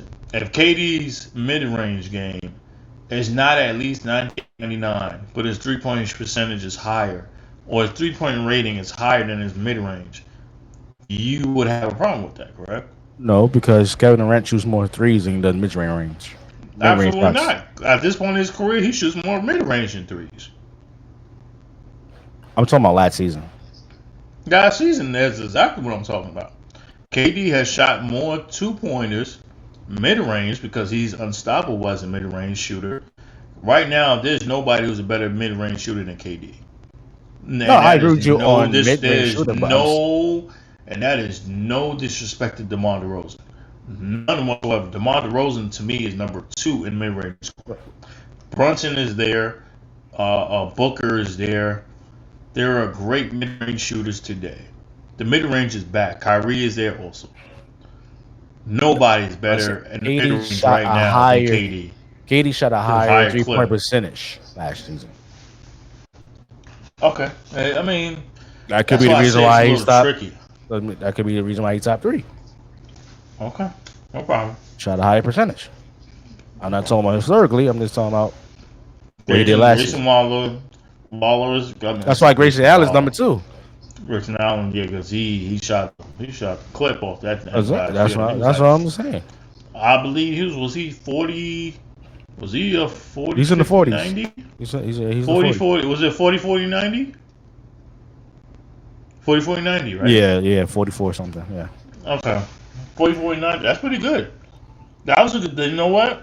That trade that he had at Milwaukee turned out to be a really good trade. That was one of the only few things. So maybe you could consider him being your starter over Bradley Beal. Yeah. But I think at one point he was starting anyway. Mm-hmm. But I think as of this point, Bradley Beal has to move to your 6. But it depends on the lineup. That's your 6 man. Yeah, lineups too, but now you actually, thank God, you finally got a point guard. Tyus Jones is not a scrub, ladies and gentlemen. He can play. He was one of the best players coming off of Memphis when you already had Ja. He was a 6-man a year candidate. Tyus Jones can ball. Now you actually have a true point guard. You may not have no choice, but if you're choosing over Bradley Beal, lineup-wise, because you're KD and Booker, that's your 1 and 2. Forget about Nurkic, whoever else is there.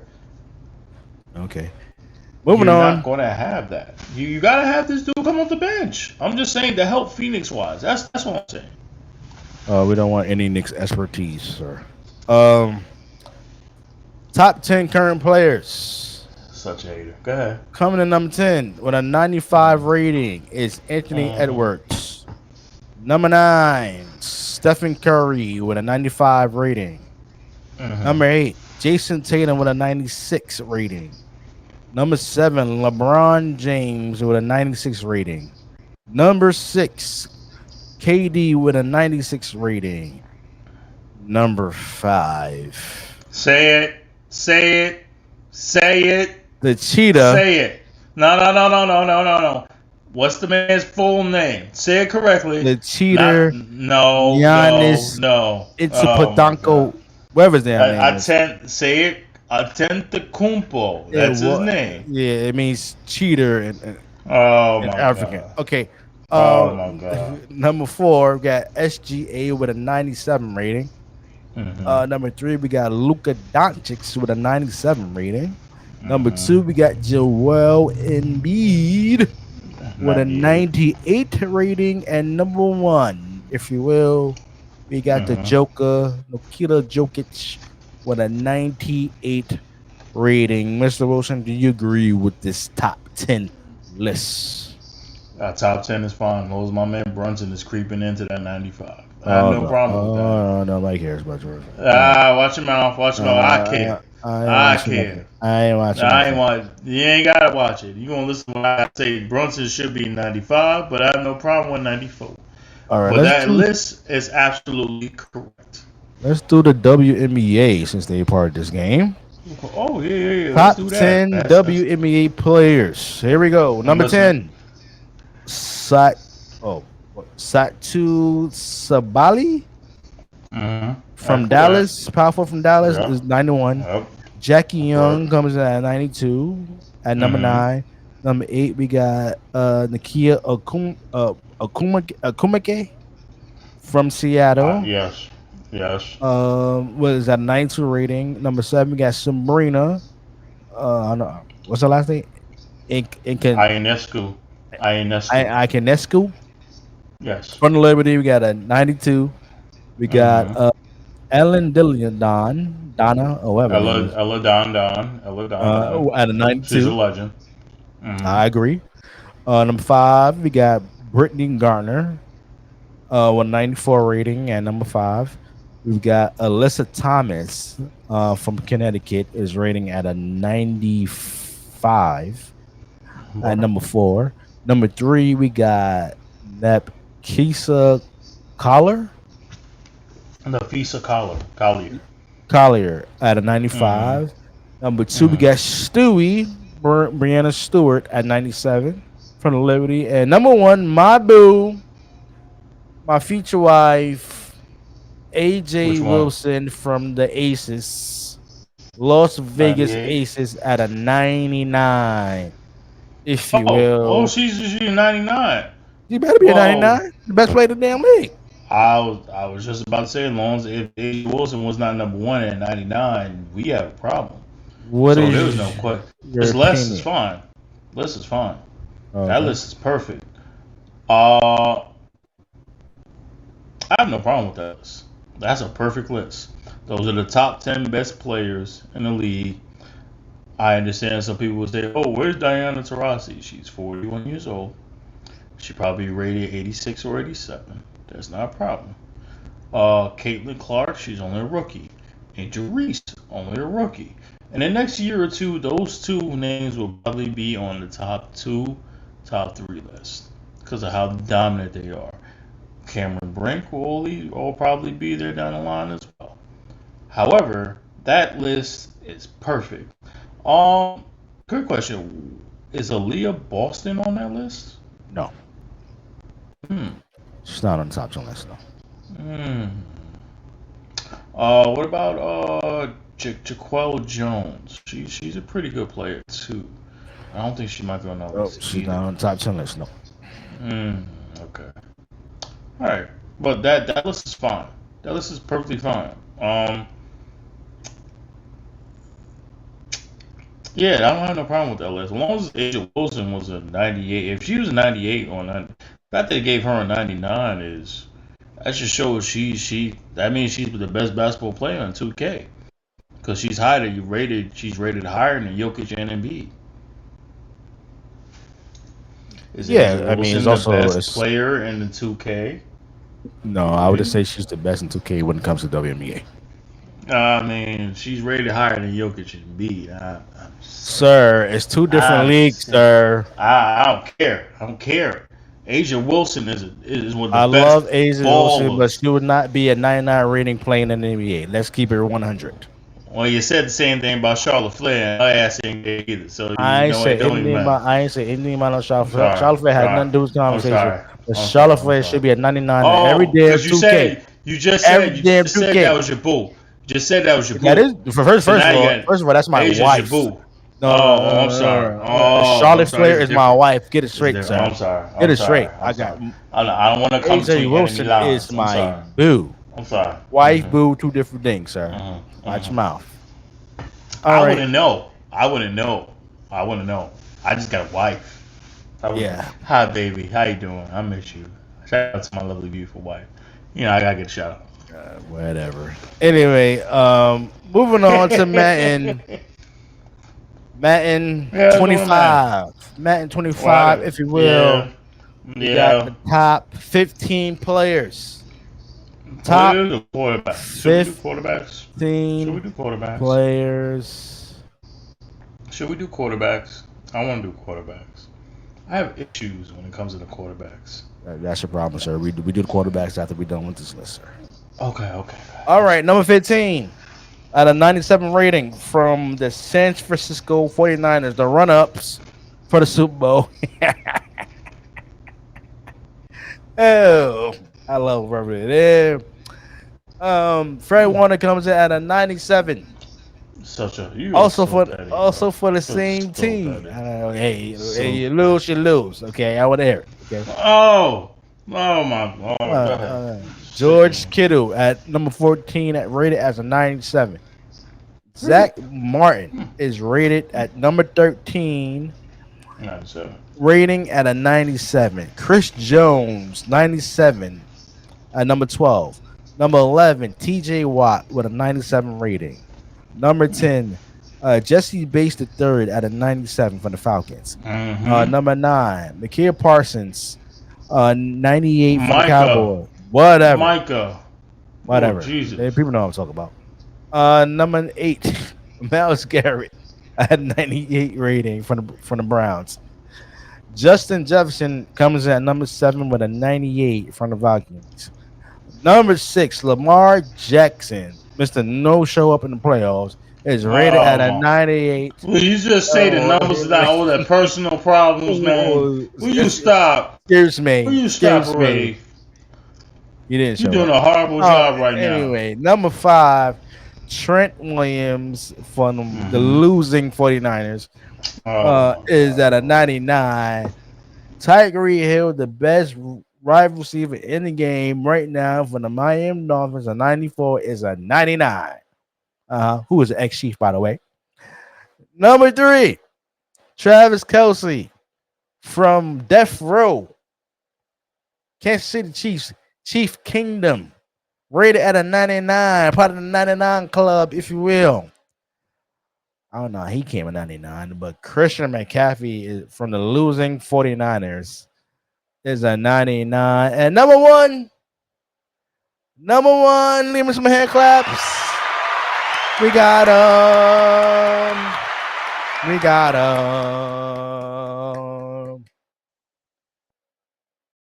Patrick Mahomes Jr., the best player in the NFL, the best quarterback in the NFL. This man is on a journey to become the first quarterback to three-peat, and I believe he would do it this year.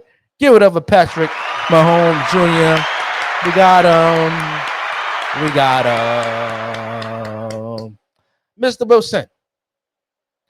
Do you agree with this top 15 NFL players list in their reading, sir? You know that there's no Giant on this list as well. And no Jet as well.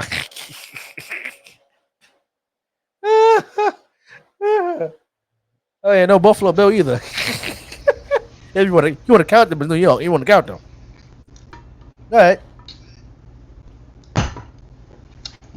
You are sick. You're a sick man. I'm saying. You are a real sick man. I'm saying. I am surprised that George Kittle's a 97.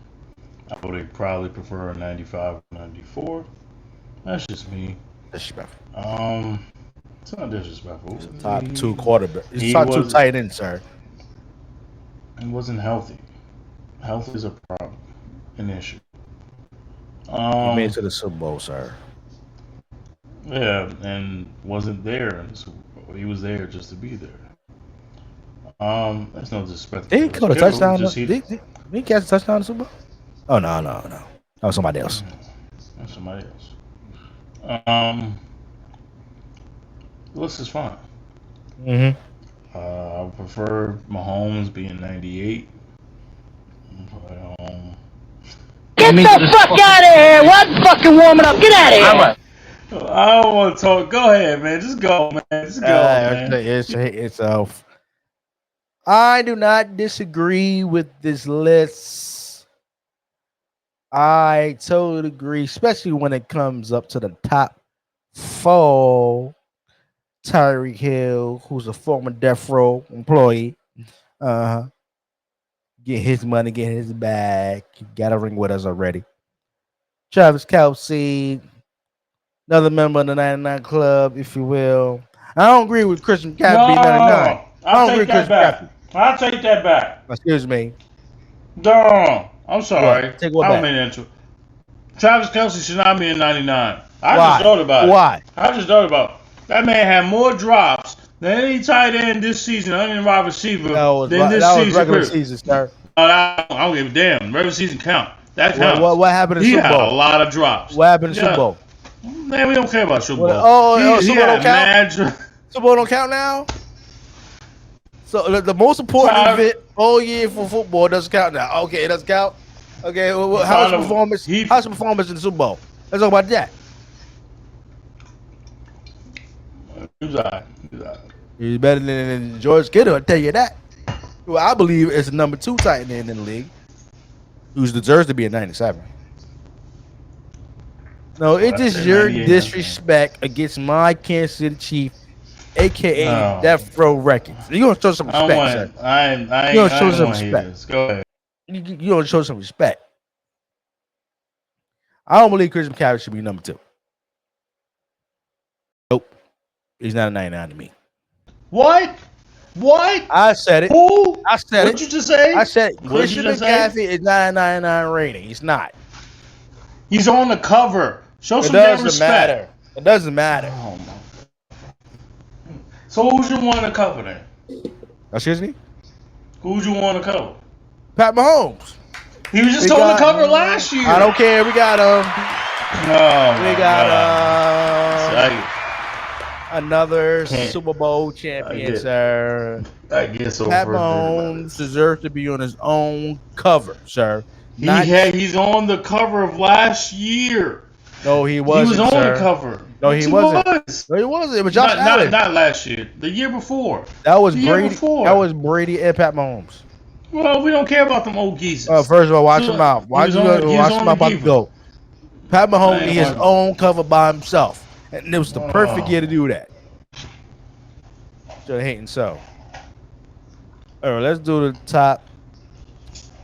Top 100. Top 100 was crazy though. That top 100 was so stupid. We're gonna do top 10. Okay. No, who's number 1 on the top 100? Oh, that's Pat Mahomes. Oh, we got him. Pat Mahomes. We got him again. Yes, sir. It says it right here, sir. The NFL top 100. The NFL top 100. No, we're talking about Madden, sir. No. Who's on the NFL's top 100, sir? Who was it? So we talking about Madden. We talking about Madden. I don't care about. Well, Madden's gonna be Madden. It's gonna change. It's gonna fluctuate up and down anyway. But go ahead. Go ahead. Anyway, please. All right, let's do. All right, let's do top 20. Top 20. Okay. Yeah. All right. Russell Wilson comes at number 20 with an 84 rating. Are we talking straight quarterbacks?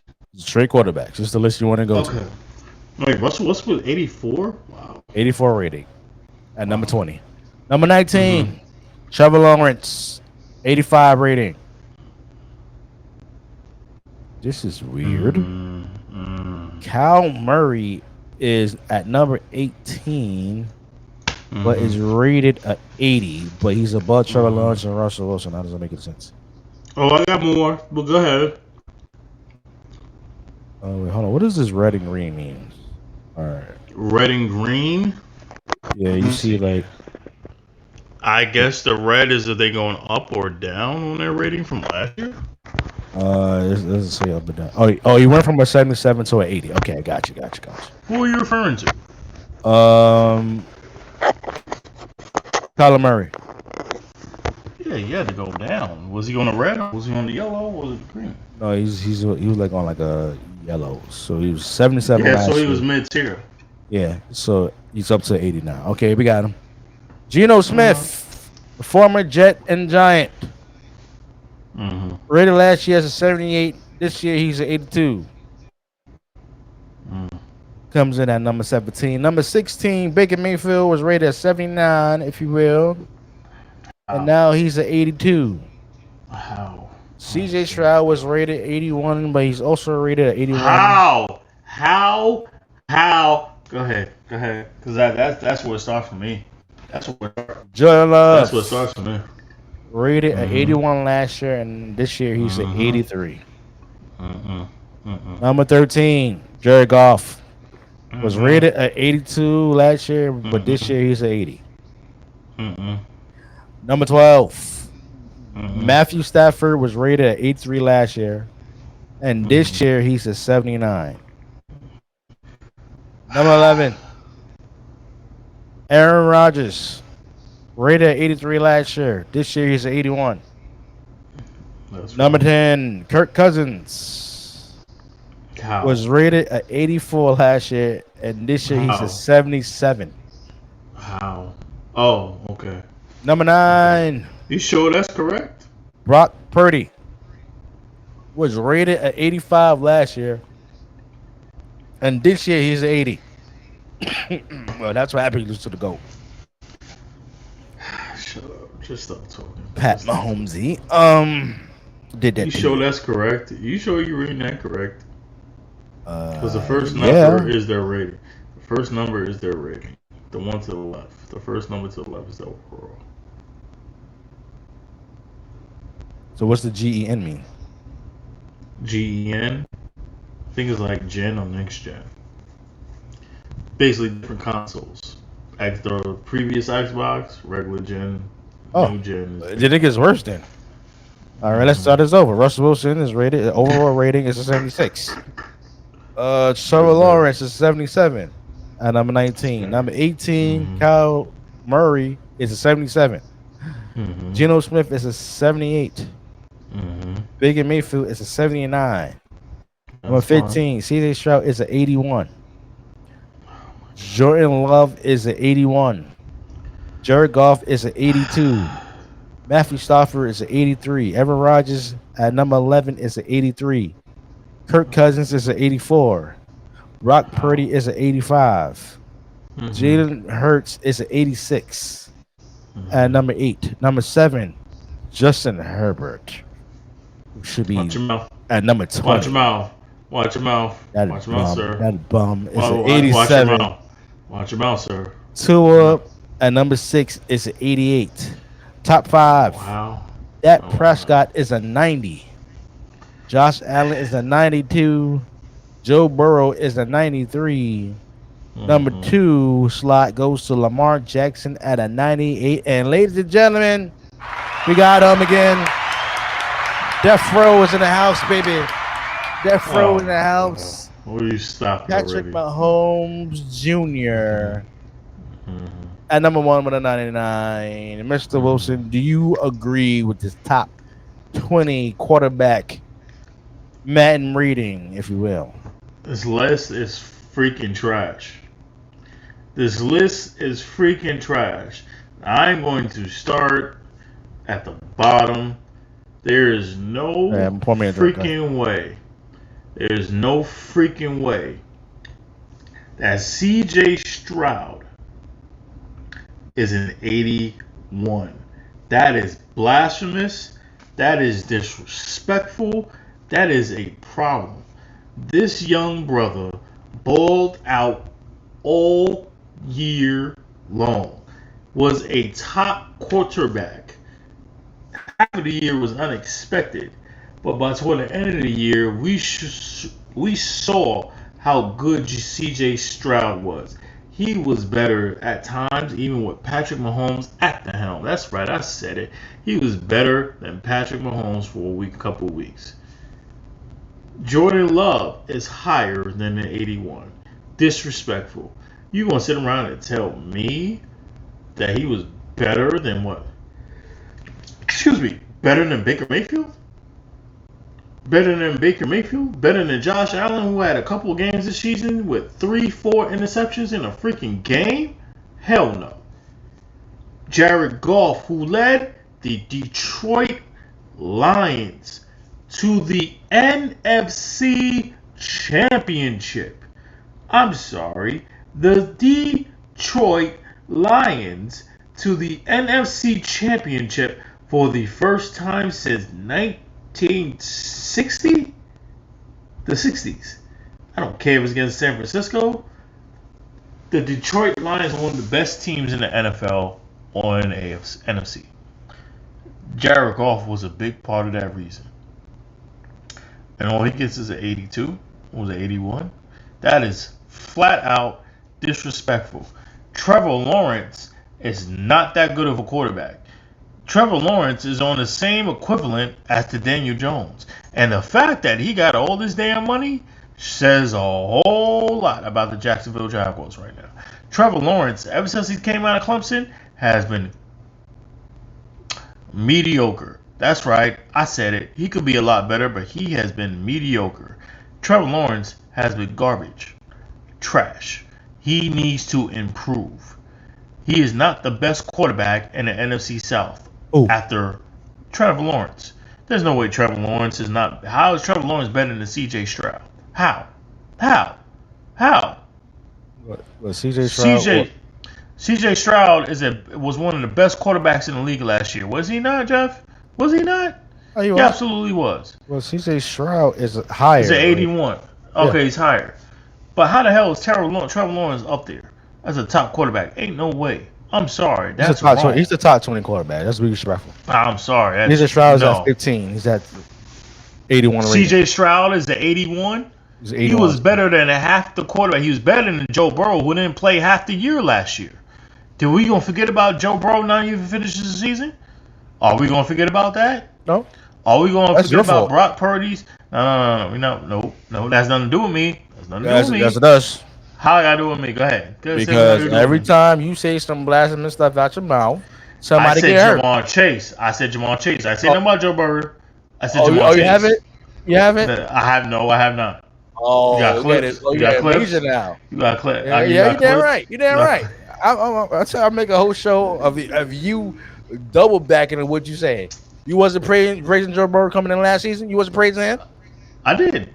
I probably said Joe Burrow would be better than would be an MVP candidate. I probably did say that. And what happened? He caught a little boo boo, but that's all. This is a little boo boo. It's just a little boo boo. Stop it. Joe Burrow and Jamar Chase is the best duo we've seen since Joe Montana and Jerry Rice. You said that. I did say that. You said that. We got him again. We got him, ladies and gentlemen. We got him. And that's your fault. Say that. That's not my fault. Stop pulling that on me. That was blasphemous. But then we gonna sit around. Let me get to Jared Goff. Jared Goff led the Detroit Lions to the NFC Championship. Okay, when's the last time the Detroit Lions was in the NFC Championship? It was in the 60s. Me and you weren't even conceived yet. Right. Okay. Barry Sanders was not even there yet. Mm-hmm. That was the last. They were in the 60s. Was the last time the Detroit Lions. You mean to tell me that Jared Goff is lower than those other quarterbacks? Is lower than Aaron Rodgers, who hasn't thrown a pass as a New York Jet? I agree with that. Jared Goff led his team to the NFC North Championship and the NFC Championship game, yet he's lower than Aaron Rodgers, who still has not completed a pass as a New York Jet. And better than CJ Stroud, who had led the Houston Texans to an AFC South Division title and a playoff game by defeating the Cleveland Browns that was with Myles Garrett on that defensive line and on that team. I agree with sorry. you. I agree with you. I'm what? Goff should be a little higher. What? CJ Stroud, 85. Jordan Love, 83. I'm sorry, 84. Oh. I'm sorry, Jordan Love, the CJ same Stroud. dude that. I'm sorry, Jordan Love, the same dude that who I will agree he was trash half of the season. He was trash half of the first 5 to 6 games we had questions. But the last half of the season, and then you go to the playoffs, the Cowboys Stadium, with Jerry and all the Cowboys fans who are sitting there ready for a Cowboys butt whooping to defeat the Packers. But Jordan Love came in there and dropped 48 on their head unexpectedly. And you want to sit around and tell me that Jordan Love is lower than Aaron Rodgers, who hasn't taken a damn snap and hasn't completed a pass as a New York Jet? What? That's your fault too. I ain't saying nothing about no Aaron. Come on. You said nothing about Aaron Rodgers last year? See, this is what you New Yorkers do. See, y'all get on my nerves, man. Y'all just totally forget what that said about the last season, and it doesn't turn out the way you expected it. And all of a sudden, y'all just forget. It has nothing to do with us New Yorkers. It has nothing to do with that. Y'all unbelievable, man. I'm just pointing out what I've been saying, and it just doesn't accumulate. That's all I'm saying. Okay, hater? But you're not going to sit here and tell me. I'm sitting here and telling you, there's no way Jordan Love should be low. CJ Stroud should not be low. And they should be higher than Aaron Rodgers. Jordan Love should be higher. The rest of the list, who were the top 5? Top 5 is Dak. Mahomes. Okay, no. Go ahead. Number 5 is Dak. Number 4, Josh Allen. Number 3, Joe Burrow. 2, Lamar Jackson. Number 1 is Patrick Tupacalis Mahomes. Who was number 6? Number 6 is Tua.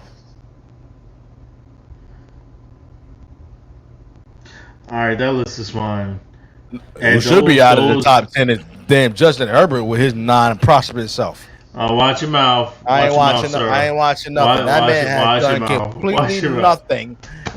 You've been singing his praise since the game suddenly, like he was a damn second coming to John Elway. This man has not shown up and not have won a damn playoff game. Okay, I don't want anything to hear about Justin Herbert. Justin Herbert should not be in a top 10 quarterback situation. Go ahead, man. Just go. You made me sick. Go ahead. What you hate? Let me just start with Justin Herbert. You gotta go. He's not top 10. Okay, that's number 1. Okay, let's go. Kirk Cousins should not be the top 10. I believe CJ Stroud should be. It's better than Kirk Cousins. Kirk Cousins left the whole season with a torn Achilles. I agree. That's why I'm saying he should not be in the top 10. I got something that's going to make you laugh. Well, I'm going to let you finish first. Go ahead. Go ahead. You sure? Yeah. You're going to hurt when you hear this. I say hurt in a funny way.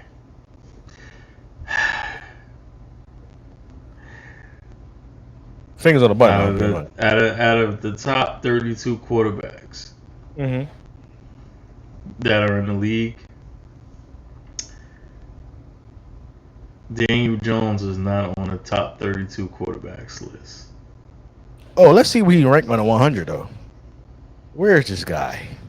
He is rated, if memory serves me correct, he might be a 71 or a 69. Damn, Andy Dalton is 31. God Yo, damn. Andy Dalton is a freaking backup and is rated higher than him. We got What's the number? 71. 71. No, he's 71. actually rated 36 No, out of what's the one rating? out of the What's the top overall 100. rating? Wait, I'm getting there. He's rated at number 36, and his rating is a 71.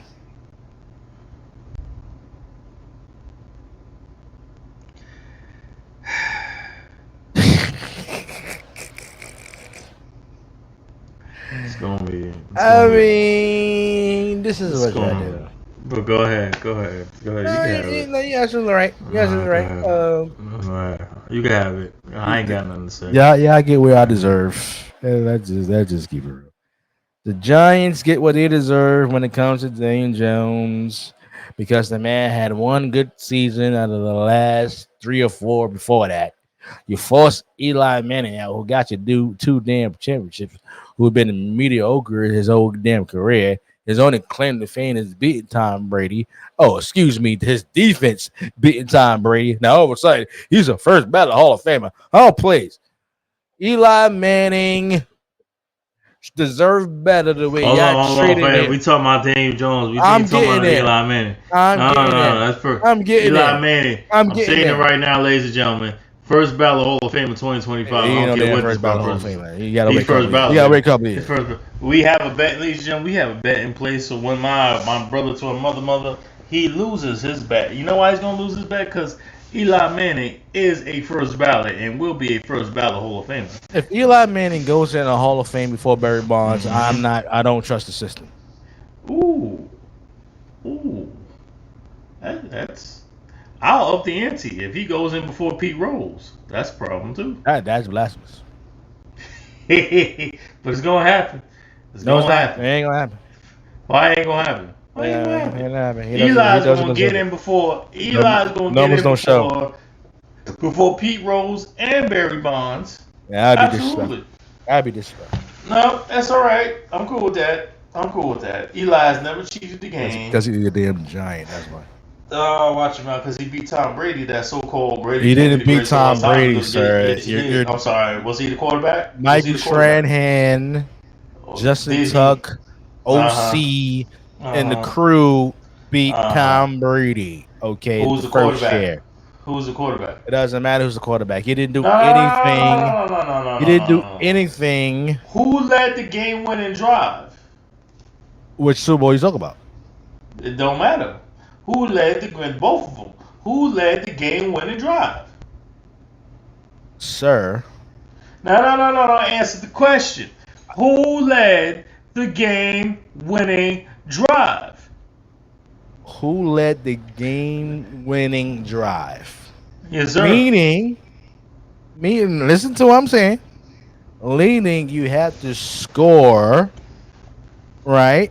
So the Giants scored, got the lead, and who hands the ball was in No. in them last two Super Bowl games. You think you slick.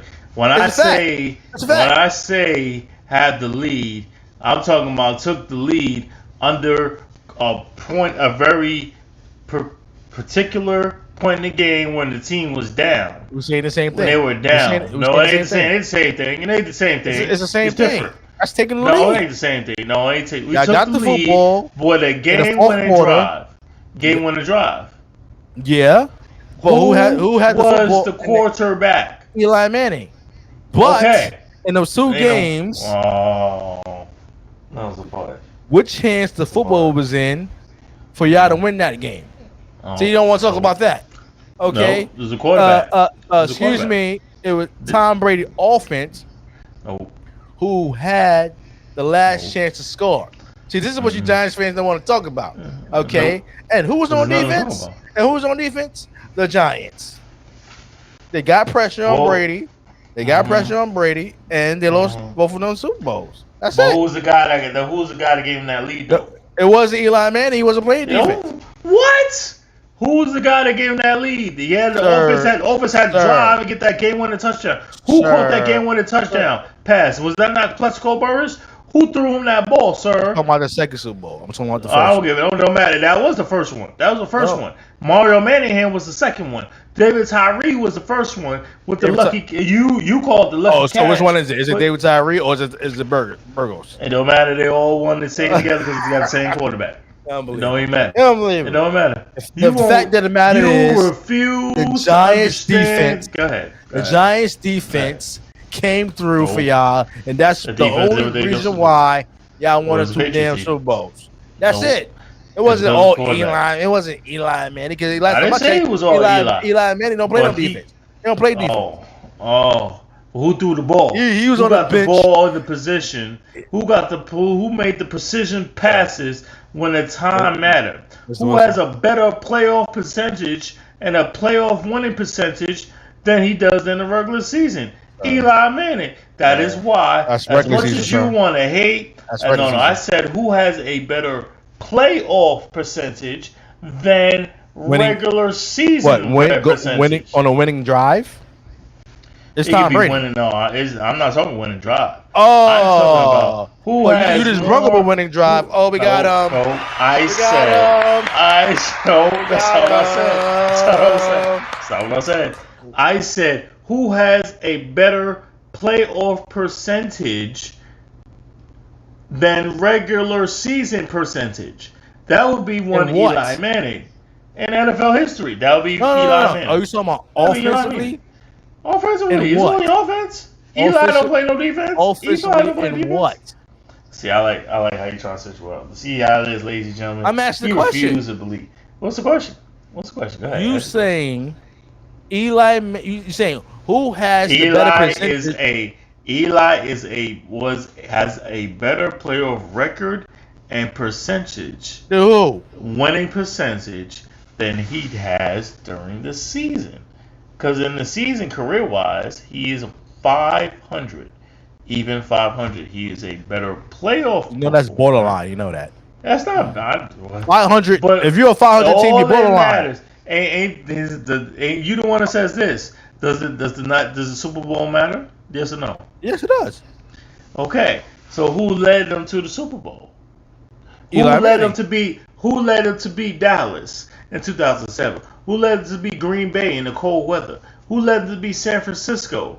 Who led them to beat the Patriots not once but twice with the same head coach in Bill Belichick, with the same ugly ass quarterback in Tom Brady? That's what Gronk and Randy Moss and David Patton and Deion Branch and Rob Gronkowski, who beat all of them not once but twice. Didn't matter it was outside in the dome in Arizona, and it didn't matter if it was in the dome inside in Indianapolis.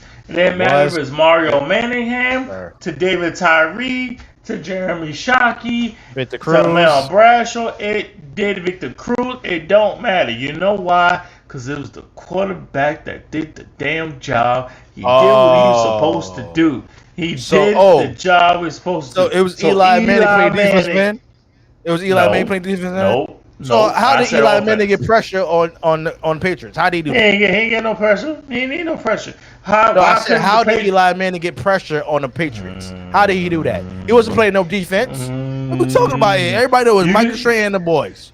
Oh, you can say the same. What happened to them Patriots defensive players? Richard Seymour, Will Fork. Why they couldn't tackle Eli Manning? They had tugs on his jersey over and over again, but somehow, some way, he got loose to the ball. Yeah, he got lucky. Where was Rodney? He got lucky. Where was Rodney Harrison? Where was Rodney Harrison? Where was Rodney Harrison when David Tyree caught the ball with his forehead, with his helmet? First of all, exactly. With his helmet. That was a little giant play they learned. Okay, I had his hands just to catch the damn football with his helmet on. No. Okay. So we talking about cheating now. So now we talking about cheating. So you trying to say David Tyree has super glue? So you trying to say he has super glue now? No, I ain't say that. I ain't have super glue. He caught the damn ball with his helmet, sir. Okay. Is somebody ringing the bell? Of course, unfortunately, but hold on, go ahead. I'm listening to your. I'm saying it was your defense that actually won it for you guys. That's all I'm saying. They protected the lead like they're supposed to do. It was the defense. That's all I'm saying. It wasn't Eli Manning like he played both positions. He ain't no damn Deion Sanders. He wasn't like he was playing defensive end and playing quarterback. He wasn't a two-way player. Everybody knows the damn defense won for the damn the one for the damn Giants. It's the Patriots. I want to hear that nonsense. Then, gentlemen, the jury. Make sure you go to subscribe to all the platforms you're on. The link is in the description below. Hit that like, hit that share button, hit that notification button for when we drop new episodes of Saucy Discourse. Got the NFL season coming up. And on top of that, we got the training camp coming up for the NBA's. Trades are still not done. Teams are still not complete. So Saucy Discourse is going to bring you all the good information, all that good sports debate talk around the league, NFL, NBA. We're going to bring some news with boxing. We're going to bring some news when it comes to wrestling, which we're about to get into in a few moments when Marcus comes back. But before you do, leave this. Make sure you actually go subscribe to all the platforms on audio. Go on YouTube, subscribe to the channel. Hit that like, subscribe, notification button, and we appreciate the love and support. Don't forget to hit us up on Cash App if you'd like to donate to the podcast. That's Cash App, $ Saucy Nation 18. We appreciate all the donations, if you will. And like Marcus said earlier, we got a sponsor, Click a Vodka. You want them to send you a nice bottle on your front door step. Yeah, go ahead. Description Handle that. below. Talk about go into the wrestling. I'll be right back. I need to handle something real quick. I'm listening now. You hear me? I heard you. Yeah, go ahead, because I'm listening. Make sure you go and show love to our sponsor, Click a Vodka. Been down with us with Saucy Nation from day one. They will send you a bottle on your doorstep. Just hit that the link below, and we'll send you to a link to Click a Vodka website. You can order a bottle to be delivered at your front door, if you will. So, ladies and gentlemen, we're about to get into our WWE part of the podcast, if you will. We're going to do a recap on SummerSlam 2024, if you will.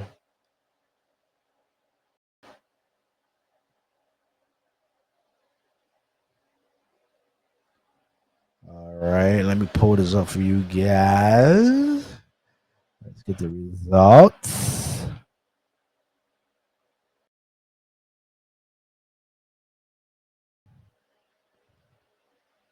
Make sure you stay tuned for Saucy Nation TV dropping by the end of the year, ladies and gentlemen, on Roku. We're going to be on Apple TV as well, so make sure you could go watch old episodes of Saucy Conversation, Saucy Discourse. We're going to have some new content being announced once we drop the network. New shows, new podcasts, documentaries as well. So make sure you stay tuned, if you will.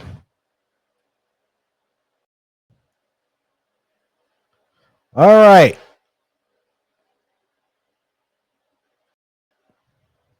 Starting off SummerSlam,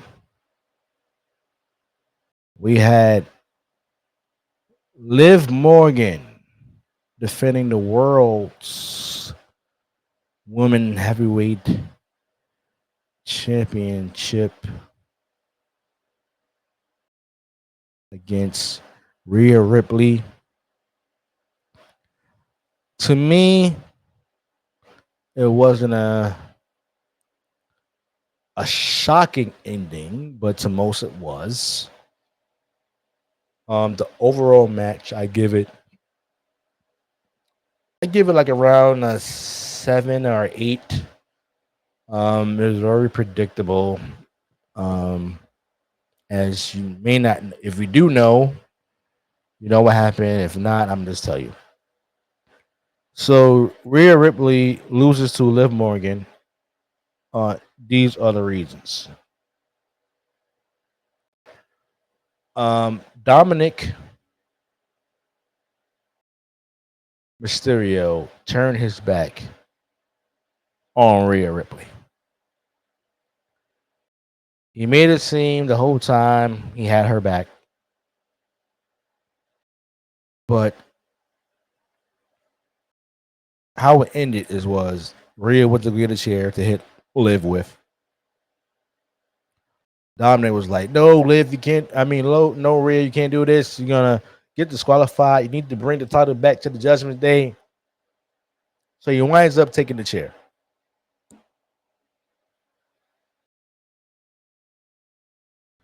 So when he takes the chair, Liv is trying. Rhea is trying to end Liv Morgan with the Riptide, whatever you call her damn finisher. Then Dominic winds up distracting the referee. Throws the same chair in the ring that he already has towards Liv Morgan. Liv Morgan sees the chair. He gets off the damn ring. Liv charges Rhea Ripley with her finisher. Bounces her head off the chair. Throws the chairs out of the ring. And wind up getting the 1, 2, 3. Now, after getting the 1, 2, 3, she was so ecstatic that she won. Dominic was playing it off like he was so devastated. Liv Morgan rolls out of the ring. Dominic looks at her. Dominic lifts her up, Liv Morgan up, looks at her. Rhea Ripley is shocked that he's actually helping Liv Morgan up. And he winds up kissing Liv Morgan on the lips. It was a little mini makeout session, which revealed that he turned his back on mommy, Rhea Ripley. Now, if you do some deep diving in to the history with Rhea Ripley and Dominic, how they actually came about. So, when Rhea Ripley joined the original Judgment Day, who the leader was Edge, Damon Priest was number 2, then Rhea Ripley joined. They had issues with the Mysterios. So they used to beat up the Mysterios all the time. Rhea Ripley used to beat up Dominic all the time. All of a sudden, she got into Dominic's ear to turn his back on his father. Then that's how he joined the Judgment Day, turned his back on his father. But looking back at that origin with the original Judgment Day beating up the Mysterios, you can see why Dominic made the decision to turn his back on Rhea Ripley. It's revenge. And the whole thing with Liv Morgan is a revenge tour. Because when Rhea Ripley first joined the Judgment Day, her and Liv Morgan had issues. So I can see them plotting together and getting revenge from the beginning when Rhea Ripley joined the original Judgment Day with Edge and Damian Priest. To me, it wasn't shocking. I give I hear you. I give this match a 7 or 7.5 or 8. The ending was not shocking to me, like I stated in the beginning. But overall, it was a good match. I didn't like the fact that Rhea Ripley has to sell that her arm was out of place. I mean, that got a little corny. She did it 3 times. 3 times. I mean, goddamn. I mean, we know you got a messed up shoulder, but you got to react that you putting your damn elbow back in place, hitting against the damn wall and everything. I mean, I get it, but I gave it a 7.5, an 8 overall in that match, and the shocking reveal that Dominic was going to turn his back on mommy Rhea Ripley was not that shocking to me. Mr. Wilson, Yes. what is your take on the opening match of SummerSlam? Liv Morgan against Rhea Ripley, if you will. I'm gonna go get some ice. It was as I told you weeks prior. I told you that Dominic will be probably one of the top 5 greatest heels of all time. The minute he turned on his daddy, there was no low to how he would go. You don't just drop a fine ass, beautiful woman like mommy. But you did. And I saw it coming miles away. Liv Morgan is as what she has now called sloppy seconds, which is highly disturbing because I don't think any man or woman want to be labeled as sloppy seconds. That's type crazy to me. Nonetheless, the match was good. I had no problem Rhea dislocating her arm and I had no problem with that whatsoever, with her re-injuring her arm and putting it back to place. It showed how serious her arm injury was coming off of Liv doing that to her once prior, but it also showed what Rhea had done to Liv a year and a half prior, coming off their loss of the World Tag Team Championships, the Women's Tag Team Championships, right after their loss. So I had no problem with it. Okay. Oh, happy day. As it should. It is very predictable. Dom is on his way to be a top 5 heel of all time. I agree with you. He's over. He's already over. He has next level heat. The minute you look at dude, you like, I can't stand him. Can't stand him. Liv is a hottie, but Rhea is just, she has that aura. She's like, damn, she hot. Damn, she thick. She fine. She's tall. She's strong. Beautiful. Dominant. And you dropped her for the smaller chick? I would not want to be Dom Mysterio at this moment. But we'll get to that in a little while. Go ahead. Next match.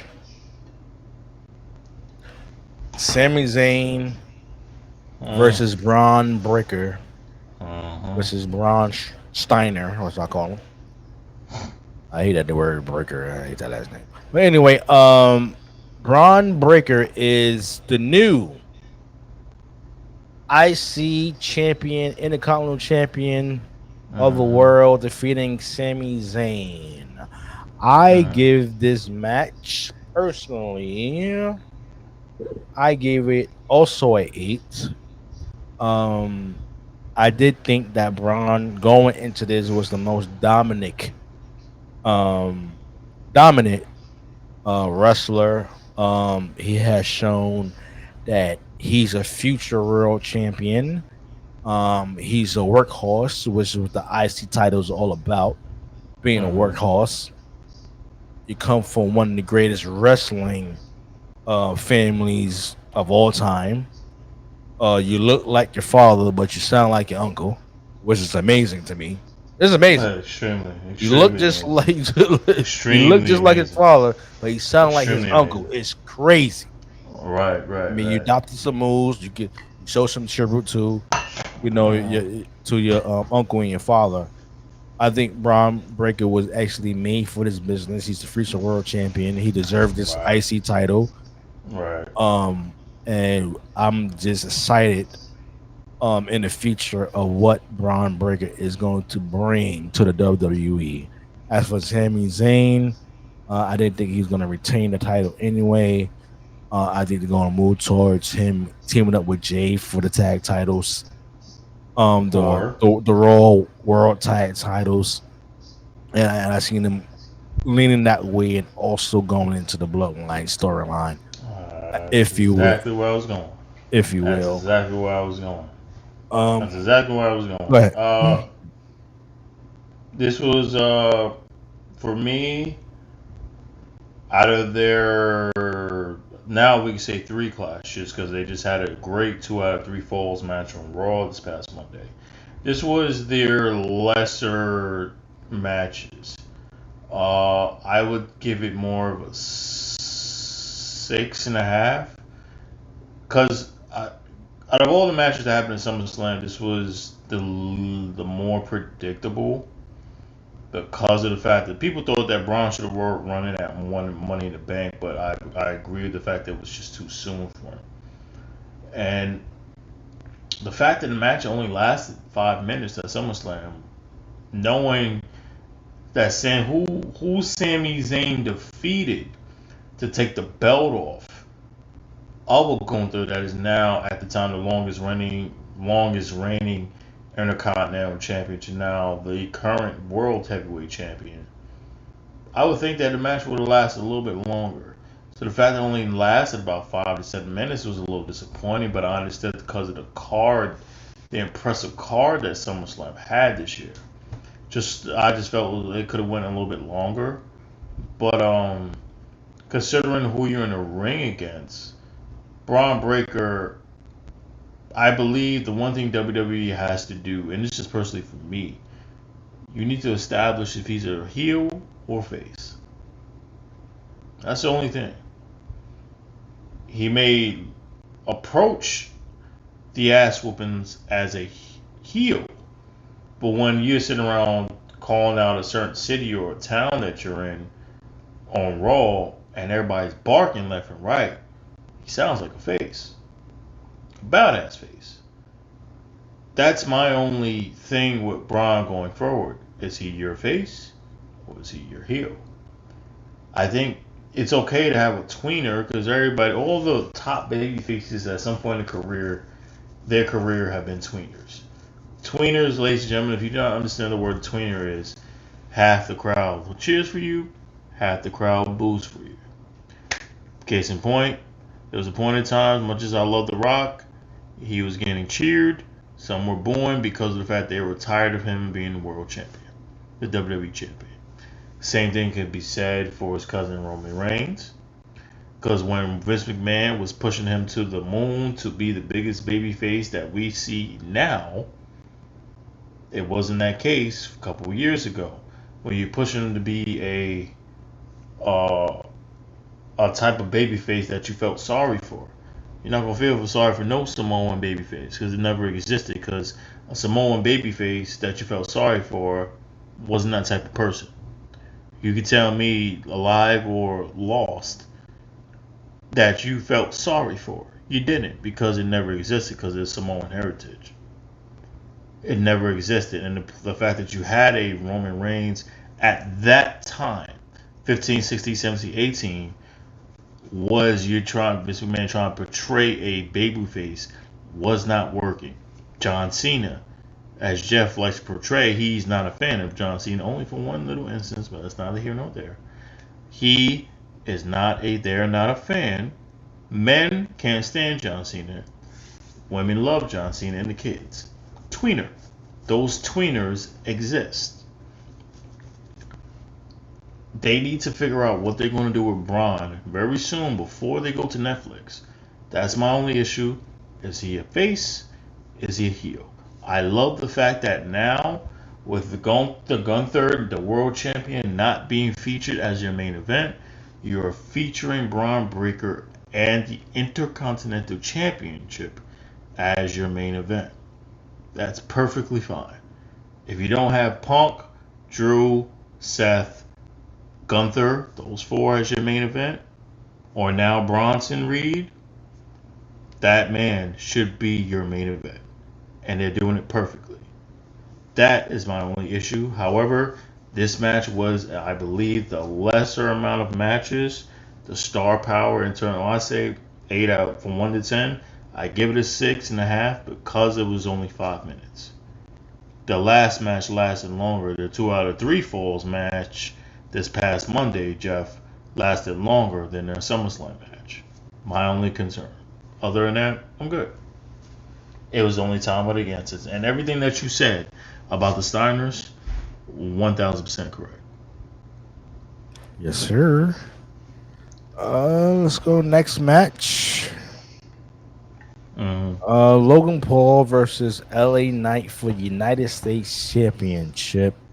Yeah. We have a new champion, ladies and gentlemen. LA Knight defeats Logan Paul.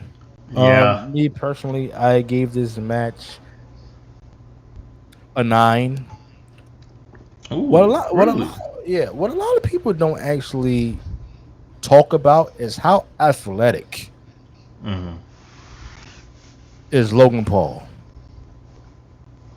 It was something he put on his Instagram. It was a move in his match that he pulled off. I know what he's on. Okay. That he pulled off. This man jumped to the middle of the rope, did a backflip, and landed on top of LA Knight. And the way he practiced it is the same way he delivered it in his match. Logan Paul is very, very athletic. I'm not going to take anything away for this man. The only issue I had of him with the run of the United States Championship is that he didn't defend it that much. That's my only issue. I think if Logan Paul would have defended the United States Championship quite more we actually expected him to, I would have no problem of if Logan Paul would have defeated LA Knight in this one, I wouldn't have had a problem with it.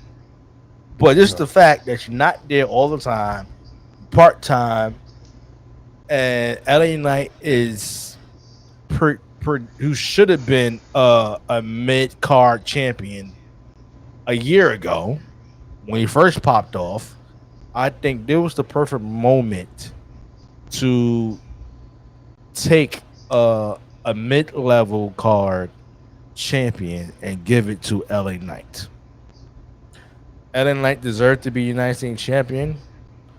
The only thing I hate about the United States Championship is the way it looks.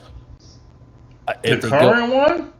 If they go to, I never like different editions of United States Champ. I didn't like the one John Cena had with the American flag on it. I didn't like that one. I didn't like the one they have now. I like the original WCW one. Oh, of course you do. Oh, it looks better. It looks better. That's all I'm saying. Oh, it looks better. I'm not saying that because I love WCW. I'm just saying. Yeah, yes it is. When you think of a United States Championship has not been a WWE Championship, they inherited that. No. I didn't even like the IC title belt. The trash. Oh my god. The current one? The current IC title is trash. Oh my god, bro. You go back to the black one original mode that Shawn Michaels had in the 90s. No. If you said the don't white, even go to the attitude the white belt. That's the old school one. That's the old school. You said the one in black. You said the one in black. It's still the same title, but it got different color stripes. No. The one that Cody came back with in 2011 is the best. That's the one Shawn Michaels used to have. He's the one that changed the color of that. But you said Razor had the black one. I don't mind the black one. The white made it better. Look better. Wow. I'm just talking about the design of the belt, not the color. Oh, bring back the old IC title belt. Cause damn it, that new one is trash. It looked like a damn G-Shock on your damn waist. It's not on your waist. It's not bad. It's terrible. Change the United States Championship. Go back to the old school. They just changed it from the one they had before. It's trash. That one was bad. With the American flag on it, I wasn't a fan of it. It had to change. It had to change. No, then. See, you so fixated on WCW and anything after it. Oh my God, no! You just sat here and told the public that you wasn't a fan of anything after it. Were you a fan of the flag of the United States Championship when they created 20? Exactly. Were you a fan of WCW Championship before again WWE? Yes. Exactly. You're proving my point. Design was any design that is not of WCW, that is not of WWE. Yes, it is. You just proved it. Not. You just proved it. That would be the case for the world title. You might, if I would have said go back to the big belt, then now you would have a point. But I like the new world title. Let it go. No. Let it go. Let it go. Let it go. This is, ladies and gentlemen, you have to understand. This is my brother for 27 years. He will not let it go. Let it go. Let WCW go. Listen, they're gone. I'm not the they are not the big. They claim to be the big boys. They're dead. They're gone. They cease and exist. They're dead. That's what they ain't being respectful. They're dead. They cease to exist. They're like dinosaurs. When the meteors came down and destroyed. No, damn it. No, I don't want to hear that garbage. They're dead. They're like a meteor with the dinosaurs that have destroyed Earth as civilization. They are dead. They're gone. They don't know. I know, hater. It's fact. That's fact. That is fact. That's not fact, because you want to relive these gory days of Hog Wild and Sold Out and New Blood Rising. I'm talking about the title. Yes, you do. And Super Brawl 1, 2, and 3, and you're walking around mad that the current war games stole the idea from the old school war games with the bubble cages. And they didn't say the idea? Let war games is war games from WCW. What are we talking about? And now the Great American Bash is not even on WWE. It's on NXT. That's and it's a 2-night. And that's disrespectful. You want to make it to a development pay-per-view? Oh, get out of here. That's disrespectful. Dusty Rhodes is rolling in his grave right now. Yeah, I don't know what you proved. Thought. Let it go. I don't know what Triple H thought of actually bringing an American Bash on NXT, baby. Even though I taught NXT for years, American Bash should not be on the NXT pay-per-view. It should be on the major roster pay-per-view, baby. So I need Triple H to do one thing, baby. I understand you get Cody the championship, but I need to do one thing for the American Dream, and that's put American Bash back on the main roster, if you will. But go ahead. You see what I have to deal with, ladies and gentlemen. Let it go. Nope. There's nothing wrong with the United States Championship. Disrespectful. They just got it. So you gonna have a problem when they bring back the TV Championship too? You want to say they stole it from WCW too? Let it go. You want to say the same thing if they bring back the Cruiserweight Championship? Let it go. You're damn right. Right. That damn Twitter Championship that they have. What was it? What was it 24/7? Yeah. 24/7? No, not 24/7. Of course I know. Speed something, the Speed Championship. Oh, the Speed Championship. Oh, that's disrespectful. That's nothing but a damn cruiserweight. Disrespectful. That should be called the Cruiserweight Classic or something. Okay, Speed. What does it mean? They did that.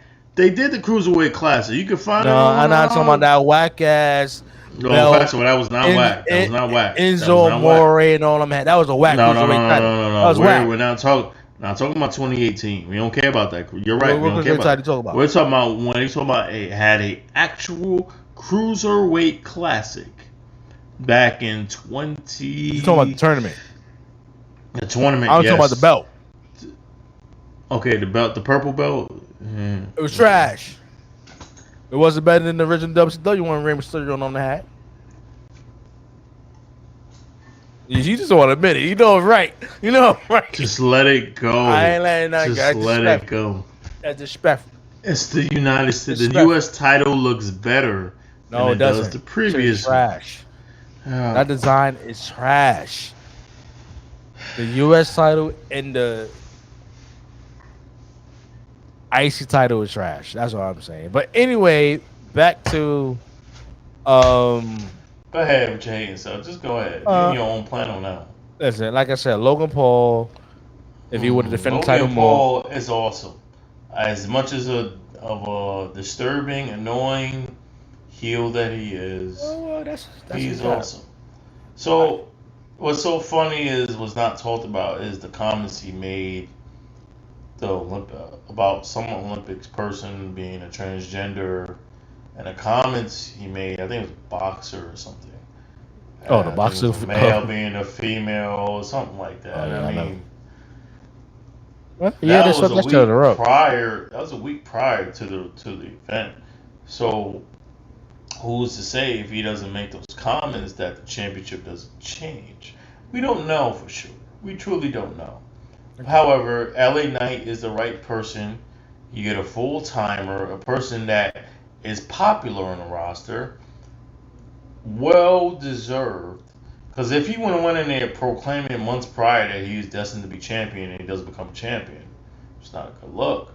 Mm-hmm. He had no choice but to turn heel, because then that heel turn will be coming.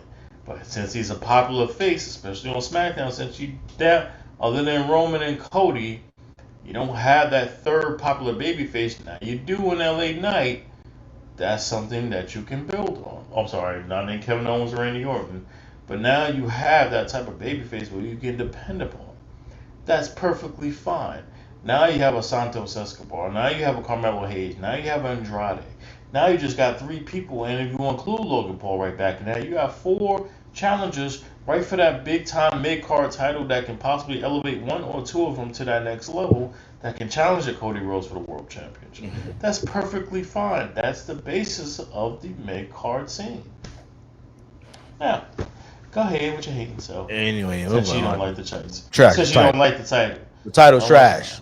Change the damn title, Triple H. You know better than that. No. You was in WCW before you came to WWE. You know the title's way better. And what happened? He's a better WWE wrestler than he was WCW. Of course, we don't care about that. He came in the wrong time. His name was Terror Rising. What kind of garbage is that? Who gave him that name? He did.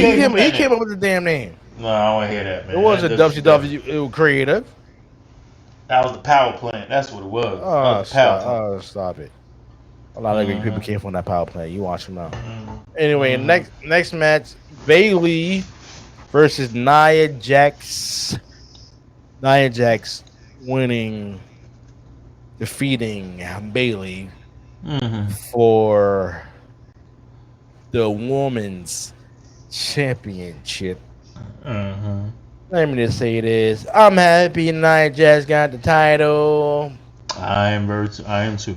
It's about damn time. It's been a long damn time. I believe since she beat Alexa Bliss. Right? Yeah, it's been. That was 34. Wow, New Orleans. Yeah I mean, she had a tag team title, but a singles title. Yeah, that was 34 against Alexa Bliss when she was a baby face. Ooh. Yeah. Boy, congratulations, Nia Jax. Well deserved. Yeah, congratulations. All the ups and downs she's been through. Maybe a round of applause. She got him. I will not deny. She's lost weight. It was a good match. She looked good. She looked good. She's going back to the old Nia. If you're a wrestling fan and you know what the old Nia looks like when she was a model, Lord have mercy. Yeah, man. Lord have mercy. She's slimming down. She has never been a beautiful. She has never been an ugly chick, in my opinion. She's never been. No, she always been cute. She has been always. But been it was just the weight part. I didn't care for the weight. Off. I didn't never the weight putting. It's just me. Never bothered me. Never bothered me. No, I wouldn't smash if she was that. I was smashed. That's now, not what I'm saying. That's not what I'm saying. That's not what I'm saying. I'm not. well, I don't know what you. I'm just saying. I'm just saying. I didn't say you were saying that. I'm saying. I'm just saying. You can say that. I'm good over here. I'm good. I wouldn't smash her. She was the same size as Yokozuna. That's all I'm saying. That's a cousin. What? Why are you going into family ties? What's wrong with you? What? What is wrong with you? What is wrong with you? She's just as big as she was big as Yokozuna. No. Wasn't close. She was damn near close. That's too. No, not even close. That's too Shout far. out to Nia Jax losing her damn That's weight. too far. I like her That's too adapting the finisher of Yokozuna, the Banzai. Okay, that's true. That is very true. Then with she the calls hand it the crossed, Annihilator. Wants to sit on The you. Annihilator. Yeah. I love her. That's more. Keep the bloodline. Keep the bloodline. Mm-hmm. Yo, why can't she go bloodline? That's the only thing. I saw something. Could they make a female bloodline? No, because it's just her, Naomi. Naomi's a face. And the other two women, there was three women. Bring in some people. No, because she got twin cousins. They could bring in. They're not in. Or top they're in not indies. They're not on NIL deals. They're not there, like you said, they're in indies. That's not an easy thing to do. I'm not talking about now. And down the line, I'm saying, but like the first person you want to attack is the top babyface. That's going to be Naomi. And then Naomi will have to turn heel on Bianca Belair, which is coming, ladies and gentlemen. Let me tell you right now, the Bianca heel turn is coming. It's coming. She's going to attack Jade, and I'm going to be here for it because what WWE has done, and this is a sidebar, you have taken away the star power, the aura that is Bianca Belair, and put her to the side for Jade Cargill. If you don't believe me, why has Jade Cargill been featured in more matches and more presentations, not just in the ring, but out the ring? You see them two on the hot chips, the hot chicken segment. You gotta eat the hot chips and what's it, Georgia? Hot ones. They're both featured on it, but Jade is. I would love to be one of them chicken wings. Stay focused, please. Stay focused. I'm just saying. I don't want to put that out. I understand. Jade has been the bigger feature than Bianca. It's coming. I promise you, ladies and gentlemen, it's coming and it's going to be beautiful. And I understand. But go ahead. I digress. It's not enough females in terms of bloodline. So I'm not talking about right now. I'm talking about in the future. I don't know how close to the future we need.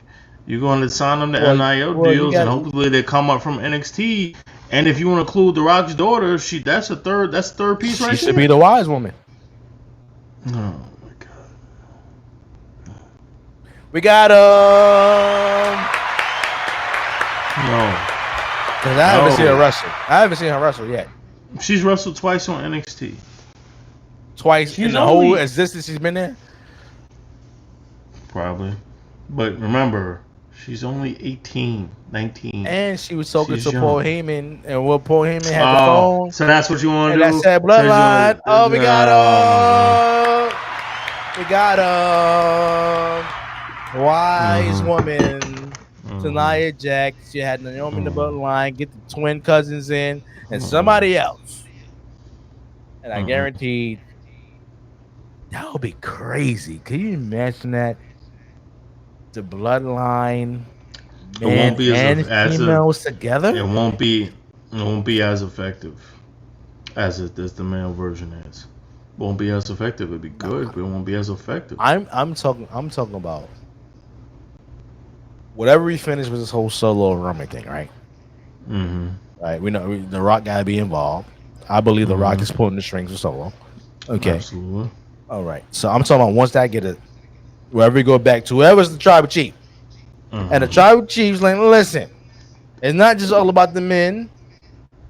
There are female family members who we should actually put on a pedestal and should be a part of the bloodline. And the first person you go to is Nia Jax. And Nia Jax, you're in charge. Wherever you want a part of the bloodline, I support you. And she going to search. First person she goes to is Naomi. Of course. Because she's married to who? Jimmy. Right. Then you go to The Rock's daughter. Right. She's the wise woman. Right. She got the general manager job. The other two are on. One is on Independence, and I believe another one plays baseball. That's not what happened. She's wrestling too. No, there's another one. There's one that has been mentioned, but she's not. She's a softball player, like College World Series type baseball. They don't play side sport. They play football, basketball, baseball. Okay, but one thing that we all know, they come back to the family business. I want the female wrestling twins that are wrestling right now, or women's. What's the name of that damn women's channel? That damn arena. What's the name of the organization? It's called Women's.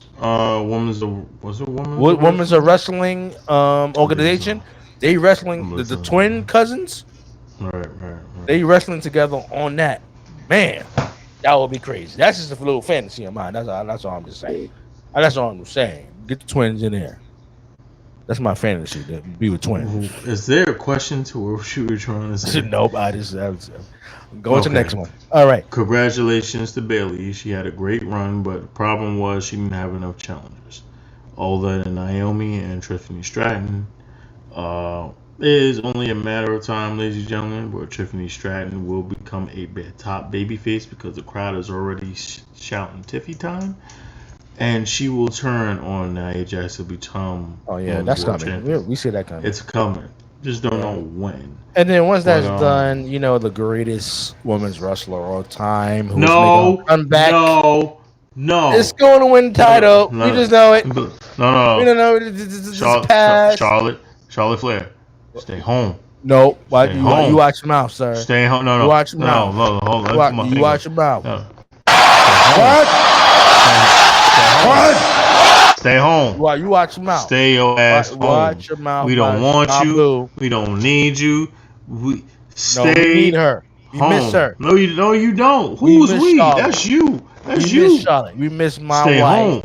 Stay home. On SmackDown. Okay. Is she signed SmackDown? SmackDown? Queen of Diamonds. Stay home. We need you back, boo. Could you imagine if she's in NWO or she's maybe trash? That would be the best damn thing that ever happened to the damn NWO. Okay. They already missed the chance to add a Medusa to the NWO. Okay, she came a damn year earlier. I don't know what was. Eric Bischoff just totally missed that. Her name is not Medusa. Her name was not Alundra Bliss in WCW. It is Alundra. When she is an alumni, she is a Hall of Famer.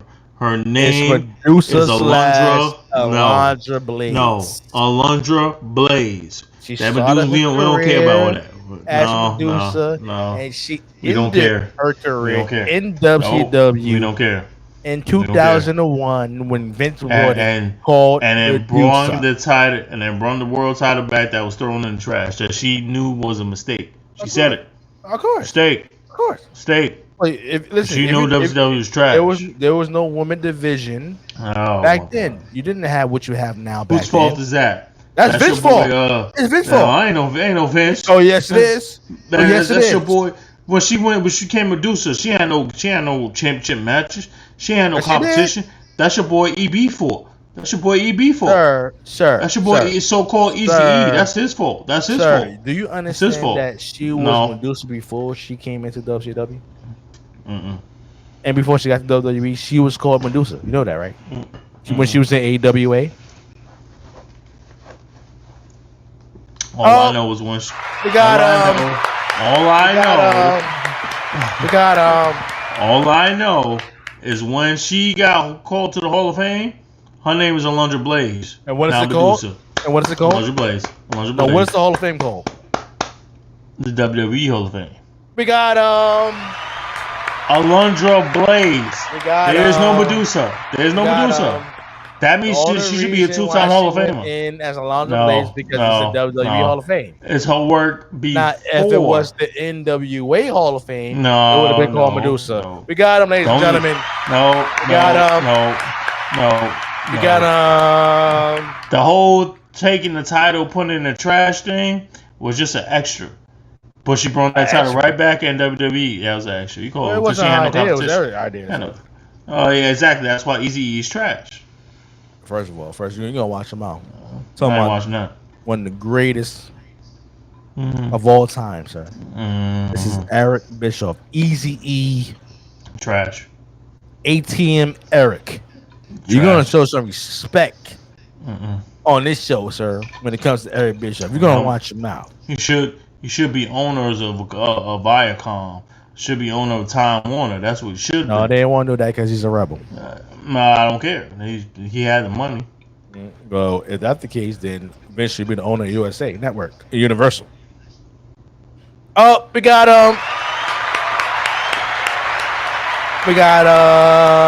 ladies and gentlemen, we got moving on. CM Punk versus Drew McIntyre, if you will. Drew McIntyre defeated CM Punky. CM Punky. His first match in 11 years. First match in 11 years. Yeah, single match in 11 years. Or no, he's at the Royal Rumble. Crazy. That's why I said that. It doesn't really count as a match. Great storytelling, great match. First of one of, I'll say 2 or 3. Drew should have won this match. It showed the fact that for the first time in his career, CM Punk defeated CM Punk. CM Punk cost CM Punk his match. I agree. All in with the bracelet is we understand how sentimental it is. Me and you were in similar situations. We had someone we love around our arm. We would do the exact same thing. That meant so much sentimental and so much realism to that. Yes. Because if it's my wife and I'm around another man's name, I will not stop until I beat the brakes off of him and take that bracelet off my hand. I don't care how. It's not the price. It's the principle of the matter. It's the principle of how important that chain is around. That bracelet is around. That means to that person. Wife, kids, dogs. There's not enough importance to that sentimental item that's around his neck, around his arm. So interesting was not only was around Drew's arm, it was around Seth's arm. Seth did it more by accident. Drew came in and walked around and is still walking around with it on purpose to prove a point. So it sets up a bigger storyline down the road for not just Drew, but also sets up a storyline for Seth. I want to say Survivor Series because that's when this whole thing started with Seth and Drew and CM Punk coming back. Because remember, Drew and Seth were on opposite teams at War Games in Chicago. CM Punk returned. Everything is right there. However, what I would like to see, I'm proposing a fatal 4-way WrestleMania. Gunther, Seth, Punk, Drew. I know it won't be that way. I think it'll be possibly a triple threat. I don't know what happens with Gunther. We have to see. However, this storyline will take a matter of its own because CM Punk will not forget Drew. Drew won't seem to let go of CM Punk. Seth will seem to let go of either one of them. And it's going to be very, very interesting what happens to all three. It has to lead to some big payoff. It has to lead to, like I said, triple threat, a fatal 4-way, world title, Royal Rumble. There has to be a major big payoff. Because I believe even when you have CM Punk, in my opinion, not looking within any dirt sheets or apps, Bad Blood is going to end with CM Punk, Drew McIntyre, Hell in a Cell. The last Bad Blood that was so gritty, dirty, and grimy, that was so personal, my opinion was 2004. Triple H, Shawn Michaels, Hell in a Cell. Very similar Drew McIntyre. That's the bloodiest to you? That was the last bad blood from the Oh, pay-per-view okay. standpoint. Okay, gotcha. Oh, gotcha. Hell in a I Cell. thought you were talking about Hell in a Cell. No, I'm talking about bad blood. Period. Gotcha. I got you. Which is returning next month in Atlanta, Georgia. Triple H, Shawn Michaels, Hell in a Cell. Beyond Personal, from their days from DX, 97, 98, all the way to that point. Very similar situation. Punk, Drew, they do not like each other. It has to be settled sometime after this pay-per-view Bash at Berlin. You keep Rollins out of the situation, let him handle his own business with Bronson Reed. Bring him right back. Bring him after, maybe down the line. Punk, Drew, Hell in a Cell. What's so similar about the situation is the same similarity that you see from Punk and Drew is modern day Bret Hart versus Shawn Michaels. That's what it is. Modern day. Two people that highly dislike each other, hate each other, not named a Montreal Screwjob, not named a world title.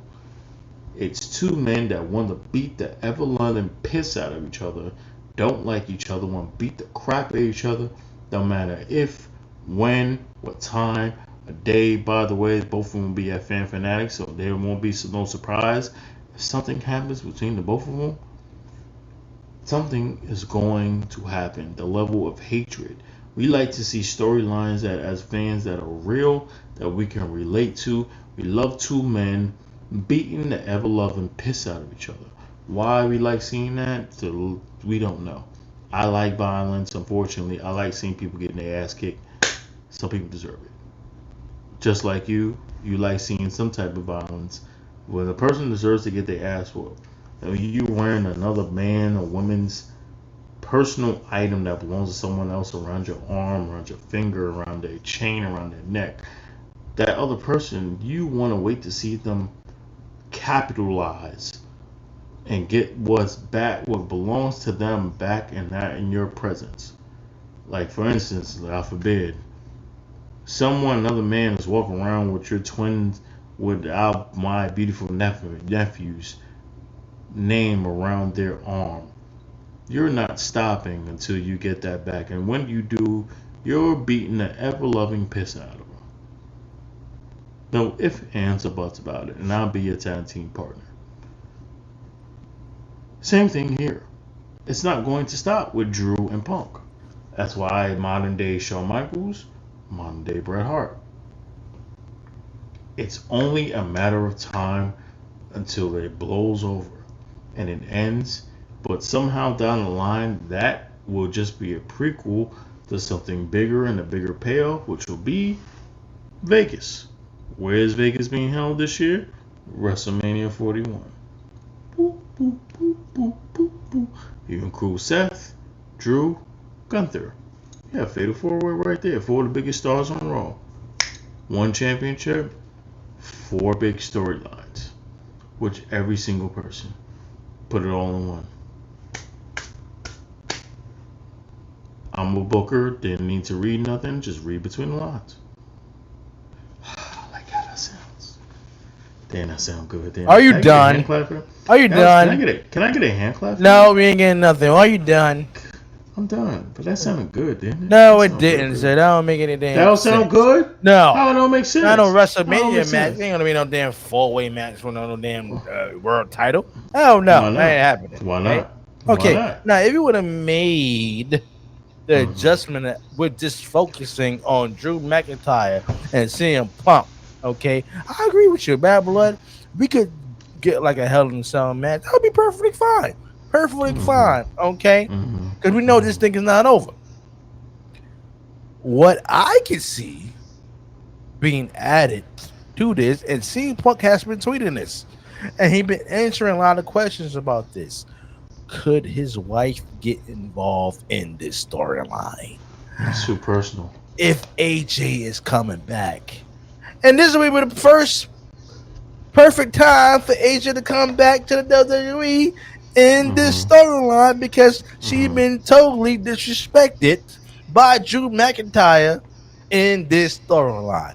Now, I don't think this thing gonna stretch all the way to WrestleMania. That's a long time. That's a long time. It's a long Okay, time. Mm-hmm. but I believe that the Drew McIntyre and the CM Punk story could come to an end at Bad Blood.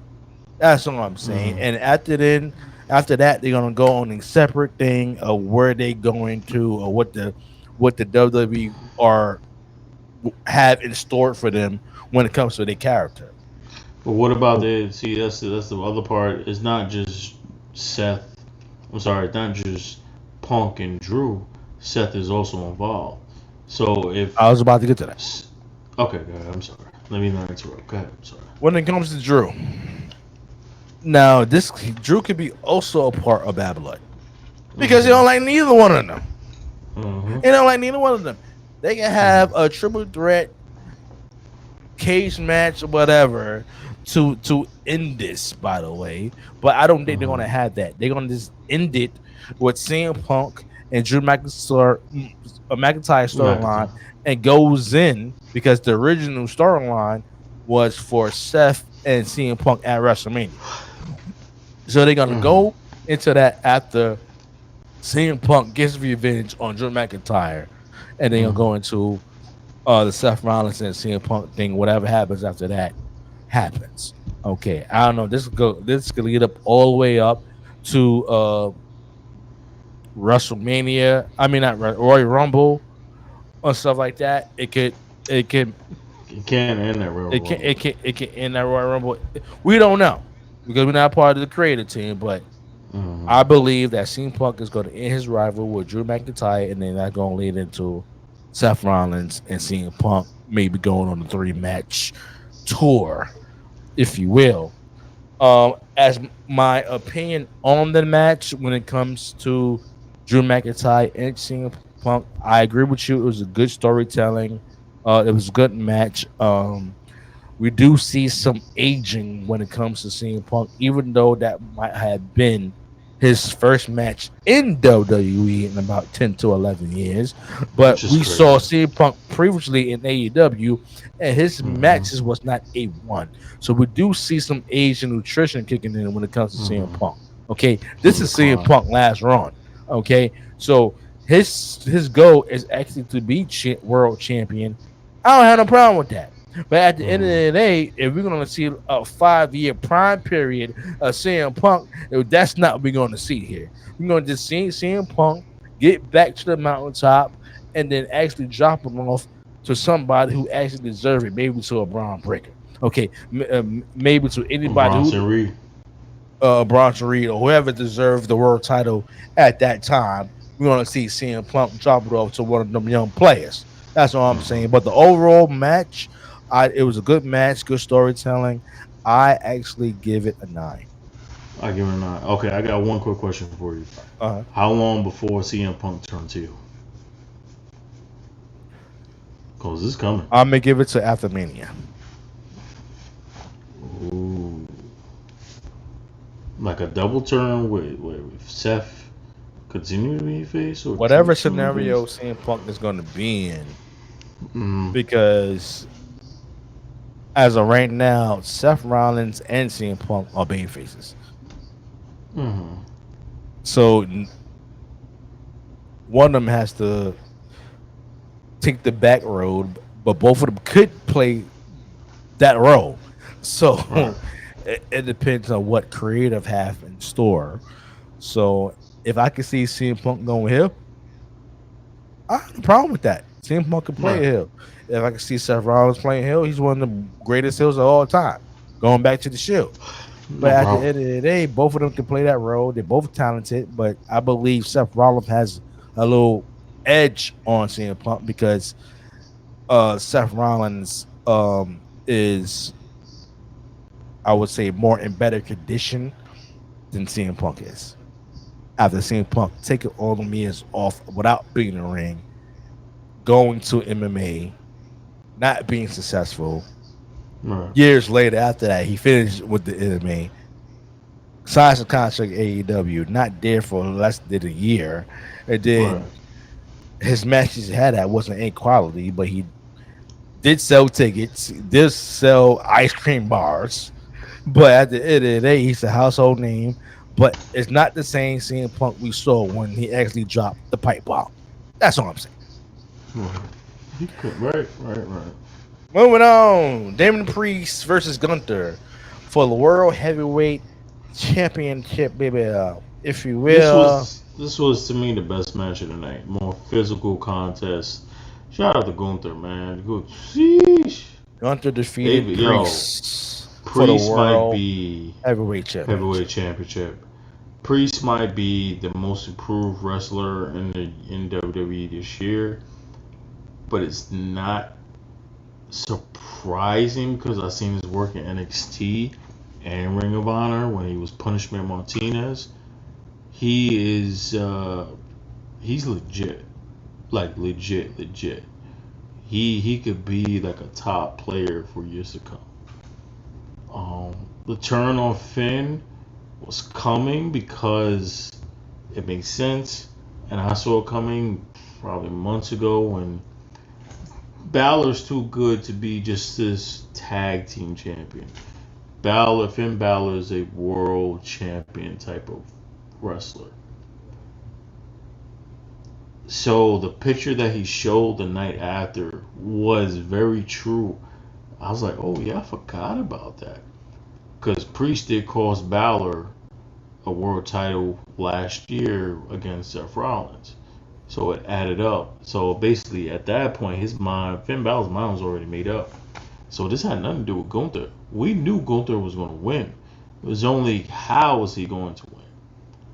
And the fact that the whole Judgment Day thing, the previous Judgment Day is now dead and gone, but you got the new Judgment Day, and now you can have Priest for the time being chase Balor instead of chasing the championship. Genius. Gunther moves on to a world championship, which we've now found out was Randy Orton, due to a controversial issue that happened at King of the Ring, which is genius. Now you move on to Priest, Balor. Those two, it was heavy hitting, it was physical. Chop City, Gunther was bleeding. It was what it needs to be. It was started off as personal with the promos, street trash, and all that. It was what it needed to be. I give both men credit. Happy for Gunther. It just made sense. Like, yeah, you got to put the world title on him, and they did. Perfect. No problems. This was 9 out of 10. To me, this is the match of the night. 9 out of 10. Priest and Gunther.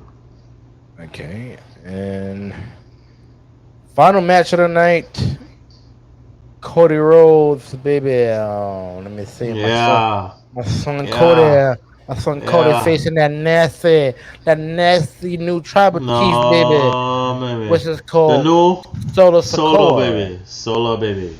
I told you a year prior, you didn't listen to me, that Solo has been ready. I did not tell you, baby. I told you. I told you to pay attention to Solo. He has been waiting in the wings. You think he just some big dumb brute just sitting around watching? No. He got a brain, baby. And he gonna use it. And when the time struck after Roman lost, up to the races, baby. And I've been trying to tell you, when you got Tama Tonga, when you got Tama Tonga, you got Tonga Loa, and then you get this mercenary that I've been preaching on, named Jacob Fatu, and good Lord, the money is not even with Solo versus Roman, but the money. Oh, I got set for this one. The money match. So is Roman versus Jacob Fatu. Woo! Woo! That's the money match right there. Before you can get to War Games, before you can get to Rock versus Roman, or Roman versus Cody 3, at some point in time before then, I don't know if it's Bad Blood, Brett, I don't know how it goes. You have to get Roman Reigns, Tribal Chief, The Return versus Jacob Fatu. We don't eliminate Cody from this because Cody's going to have bigger problems down the line. The money match is Roman, the Tribal Chief, the OTC, that return, ladies and gentlemen, and punch Solo in the face so we can start this bloodline war. Because this is going to be a war. This is new bloodline versus old bloodline. Basically, I'm going to give you WCW people some love. New NWO versus Red and Black NWO. That's what it basically is. See, Jeff likes it. He's gonna put a smile to it because he knows it's true. You know it's true. You can rub your face. You can rub your eyes. Oh, it's not true. Go ahead. Oh, you gonna press the button? Get the fuck out of here! What fucking warming up? Get out of here! Nope. Not the same. I didn't say it was the same. It's very similar. That's not something. New bloodline, old bloodline. Where did they get that from? You tell me. Last a big company had two different creations of the same group. Oh, I'm sorry. There's no New Day and Old Day. There's no new Usos, old Usos. But there is old NWO, Black and White, and Red and Black NWO, Wolfpack. New bloodline. OG bloodline? New bloodline. Okay. Go ahead. Good try. That ain't no good try. It ain't no good try. Well, go ahead. Okay, go ahead. Know it all. Go ahead. Go ahead with your hands on. And watch them out. Okay. I ain't watching nothing. Let me just get my opinion on Cody Rhodes. Go ahead. Okay, go ahead. I'm just putting my opinion. Oh, you just know number one. Okay. Yeah, so to the GOAT, the Tribal Chief. The original Tribal Chief. Watch him out. What? Everybody knows. I mean, I give it Austin the GOAT too. That's fine with me. No, because he will give Hulk Hogan some old stunners. No, Austin will give Hogan some stunners. It ain't Hulk Hogan. It's orange and yellow, sir. Red and yellow, sir. All ass Hulk Hogan. It's red and yellow, sir, and then it's Ric Flair. That's the one. Okay. And the 1A. It ain't black or white. 1A to 1B, sir. Watch them out. Both of them are goats. Hulk Hogan's one of the top 5 greatest heels of all time. Hollywood Hogan. What? Hollywood Hogan is the top 5 heel of all time. Period. Oh, God. And is a top 5 greatest wrestler who had the greatest impact on professional wrestling. He's the top 5 in both categories. I wish I had a bucket for you. I need a bucket. That's my problem. You gotta invest. Okay. Yeah, my problem. Okay, you watch him out. You make me sick. You make me sick. That's a fact. Oh my God. Any wrestler will agree with me. Hulk Hogan's in the top 5 in both categories. Heel and hero. Period. Now let me just say this, Mr. Wilson. When it comes to this match, if you will, I thought the match could have been better with Cody and the new Tribal Chief, Solo. The ending was not surprising. We heard rumors that he was coming back, Roman Reigns was coming back. Mm-hmm. But the overall match itself, it was kind of similar to the WrestleMania match with the Bloodline Rules thing. We did see Jacob Fatu, who is, I agree with you, he 100%. Should have a match for Roman Reigns before Tribal Wars, anything like that. Tonight he just beat up Roman Reigns by himself. He didn't need Tonga. Show. Yeah. He didn't need Tonga. I didn't see it. Don't tell me. Let me say. Well, I'm just saying. I already said it already. Okay. He didn't need Tonga. He didn't need Solo. He just literally beat up Roman Reigns by himself. Shit. Oh shit! That's what I need to see. Because Solo met him in the ring with Tonga behind him, right? Mm-hmm. Okay. Solo said, "I got this." He fucked up Solo. Mm-hmm. messed up Tonga, and then all of a sudden out of nowhere, Yep. Jacob I need to Fatu see it. showed up. Who thought I everybody need to thought he see might it. have been injured for a year, the way he hurt his knee on that damn, Yeah, it looked bad. I Samoa was like, smash oh on the table. snap. I was scared. I was like, I damn. was Yeah, I was scared. scared too. I was like, please, I was like, damn. please don't let me hurt for It's a too whole early. year. It's too early. It's too early. It's too early. We need Jacob. You We need just Jacob. got here. You just got He here. just got here. You just got here. Well, I'm glad he's back. He Yeah. got his revenge on Roman. Made a statement against Roman. Like, listen, Oh man. we don't believe you. We need more people to coat another goat. Okay, you need an army to beat us. And I believe Roman Reigns, after this, is gonna go back to his playbook. Not only He's going we to get saw the Jay. wise man behind scenes leading up to him, Roman Reigns coming out at SummerSlam. Not only that, I see my boy Jimmy coming back with that fine ass Naomi. Okay, he has to come back. Okay, and I can see Jay Uso, who has been Sami Zayn. totally disrespected Mm-hmm. as a top face. Mm-hmm. That's why I told you. And That's in the why I company. told you it was a reason. I told you it was a reason why. Him and Sami Zayn. There's a reason why I have Sami Zayn on the card for 5 minutes. Because they're preparing Jay, Sammy as a team, and then eventually Jimmy will come back. Those are your OGs I agree right with you. there. I agree with Those you. are your OGs. Did I agree with you? Yes or no? Yes, you did. Okay. Yes, you did. Okay. All I'm saying is this. This storyline is Going to hit. It's going to hit, baby. going to blow the roof off. Mm-hmm. If we predicted going into Survivor Series, Tribal War, old bloodline against new bloodline. Now, going into that, the fantasy is actually the new bloodline revealing who is behind Solo, claiming that he's the new tribal chief. Now, if you go to the Rock promos with the original bloodline, he shouted out Solo, didn't he? Yes, he did multiple times. Before the tag, he shot him out before the tag team match. Before at WrestleMania weekend. Before WressleMania weekend. Exactly. Did it twice. He did it twice. And Solo, but they were more subliminaries to it.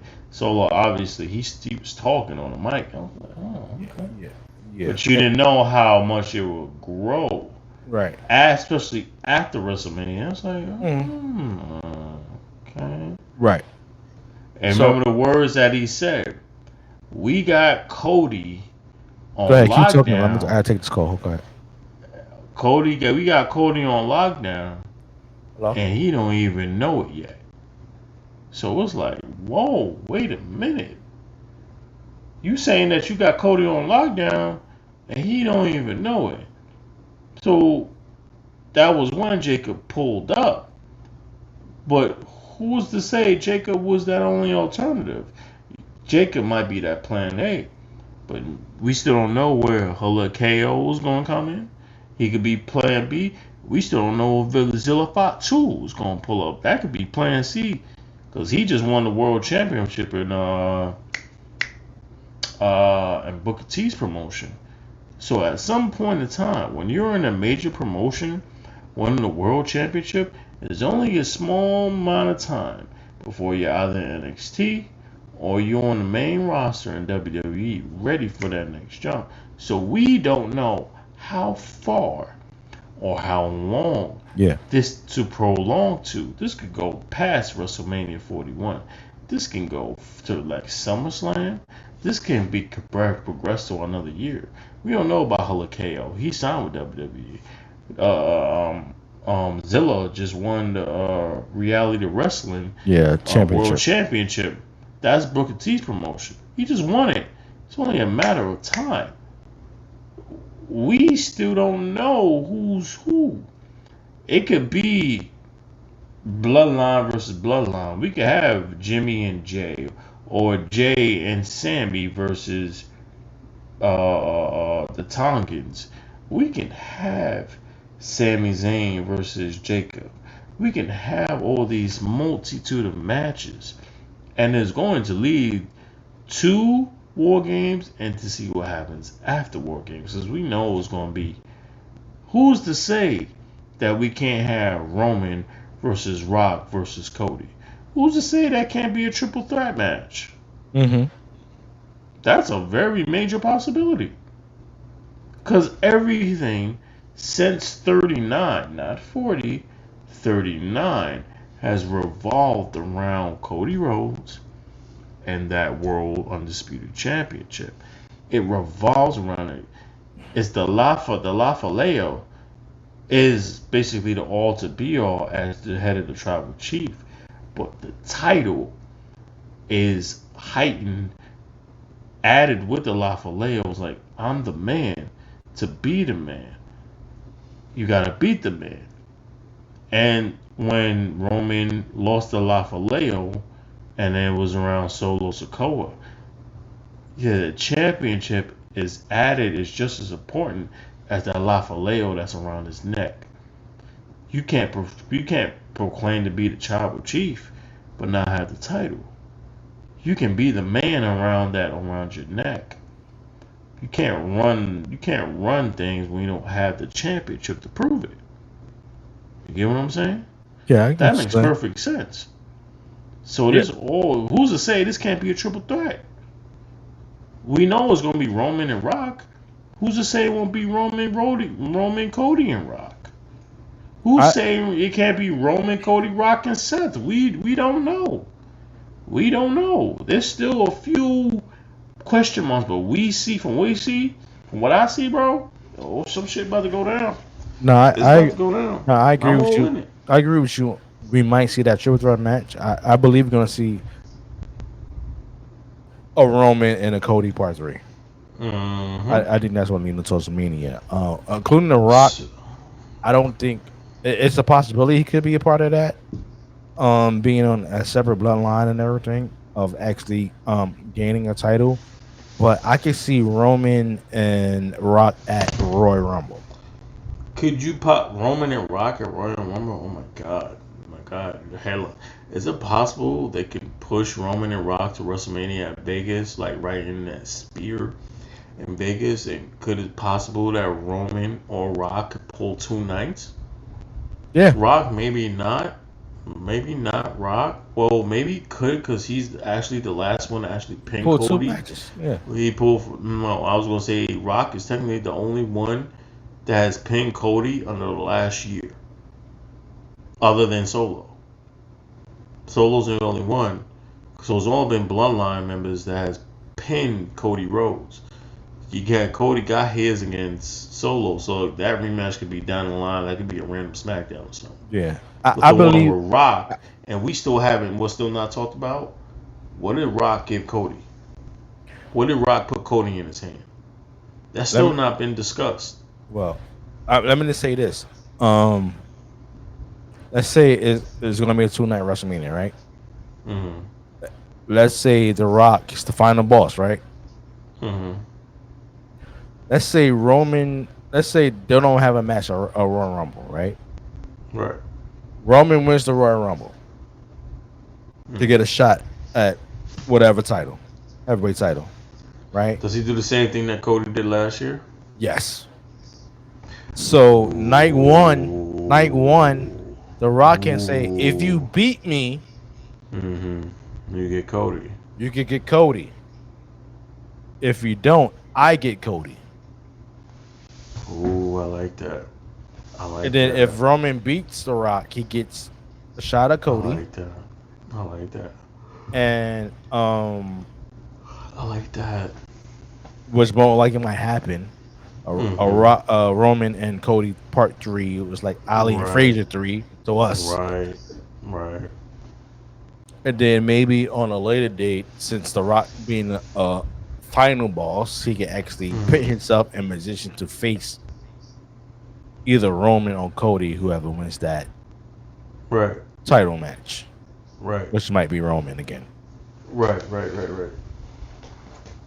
So it could work out either way. Right. Because The Rock only won the Royal Rumble once. So let's say The Rock. 2000. if The Rock went. Let's say The Rock enters the Royal Rumble, right? And he Right. wins the Royal Rumble, Mm-hmm. right? And he's like, "Hey, all right, I'm going after Cody." But Right. Roman Reigns is doing everything in his power for The Rock to not get a shot at Cody. Mm-hmm. That could be interesting too. Mm-hmm. So it could work out either way, but I think this is more That's a about whole bunch of storylines. pitting That's a more whole bunch Roman of back on the storylines. pedestal. Right. To be that baby face that Vince was never able to platoon him to, but Triple H would. Right. Okay. I like that. I do like that. Ooh, that's tough. It's going to be interesting especially coming to a I Survivor love. Series, because that's where See, everything's going to be laid out. right. Or where we That's why. going? That's why I say I love the unpredictability. I don't like when you can see it coming through. I like the unexpected, not the expected. Right. Oh yeah, I can't wait. I can't wait. Let's See, go now I around. gotta watch what happens tonight. Give a round of applause because Round of I love applause, what ladies our and brains, gentlemen. I love what our brains be thinking. You know what I'm saying? We got be the thinking, we audience. listen We to got people. the audience thinking. Yes, sir. Yes, sir. That's Yes, what they sir. anything you want to see before we got here, bro? Nah, man, we gotta We send our we made up for a condolences. lot of time. It's been 3 We did. hours. We did. We It's 3:30. did. It's 3:30. 3 hours and 30 minutes. We gotta send our condolences to the loss of Alpha and the loss of Kevin Sullivan. Yes. And I believe we lost. You know what I'm saying, that the Samoan SWAT team, they both passed away in the last couple of weeks. Right? Was it Alpha and Seeker, or was it That's Alpha and that's the Wild Samoans. the Wild Samoan? I said Samoan SWAT team. Sorry. I believe we lost Alpha, and Roman Reigns' father was Seeker, correct? Sika, yeah. Right. So our condolences and go to them, the family. Uh, Losing Kevin Sullivan is a very big loss. We send our loves and condolences to them. For real, that's a big wrestling loss because he had the intelligence of. He was before Bray Wyatt was currently, if that makes sense. You see Bray Wyatt's influence in Kevin Sullivan, because believe it or not, you remember, Jeff, you more WCW than I am. Kevin Sullivan was doing cinematic matches before Bray Wyatt made that to fruition. Well, not just in WCW. He was doing But in AWA, territorial days. right. He had He that had dark that character. concept, right? He had that dark character, and he was doing cinematic The stuff. Fallen Angels.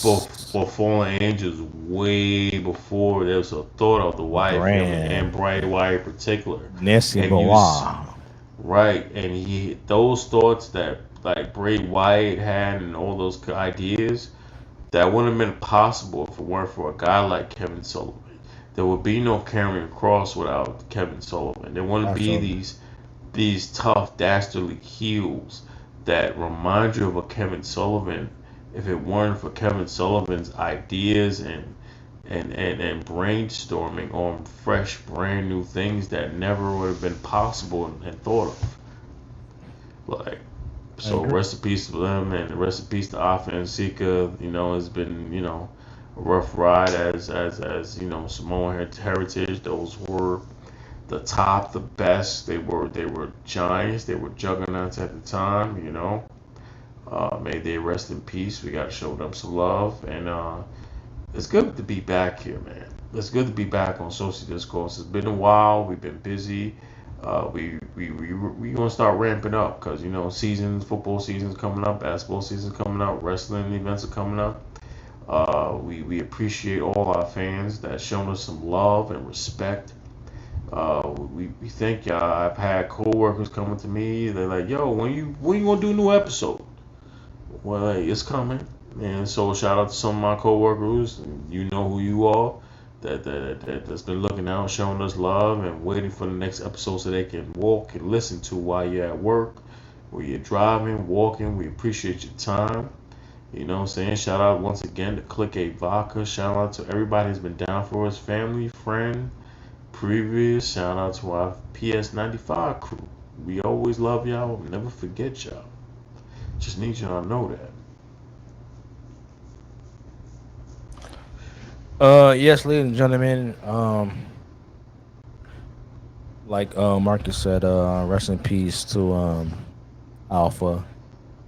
A legendary wrestler, tag team wrestler, manager as well. The head shrinkers when it comes to Rikishi, Samu. Very critical to Bloodline. The last time we actually saw him on WWTV was when they gave Roman Reigns the Alpha was it the Alpha gave him the Lafaloe? Yeah, Lafa something. One of those. But rest in peace to him. Rest in peace to Sika as well, who we lost a month ago. So yeah, earpiece died. Yeah. All right, picture. I'm here. Test. I'm here. All right. Rest in peace to the Wild Samoans. Kevin Sullivan is one of the greatest minds in wrestling history. He was one of the most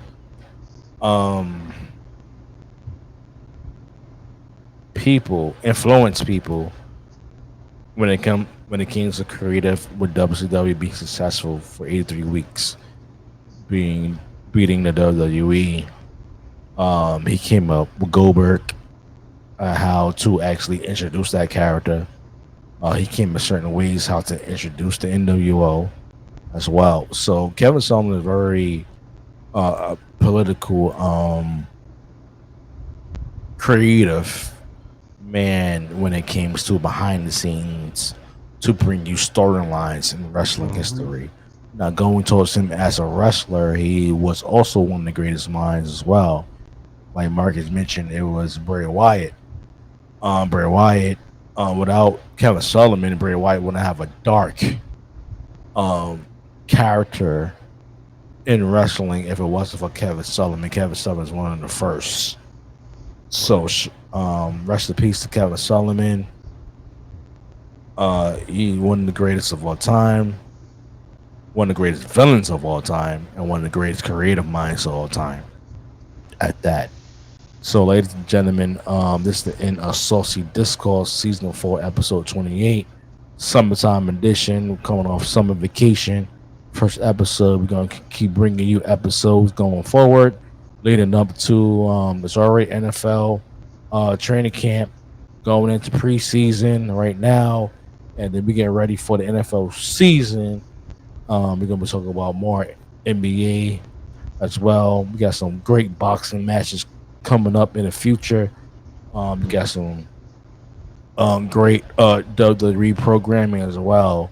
Anything that's sports related, we feel like we willing to talk about, we will cover that.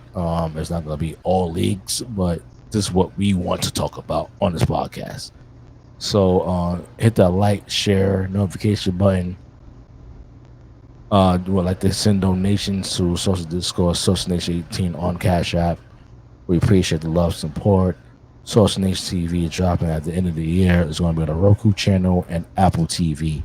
We're going to make a big announcement, and we have new shows coming on that network as well. So we appreciate you. You can go watch old Saucy Conversation episodes, old Saucy Discourse episodes as well.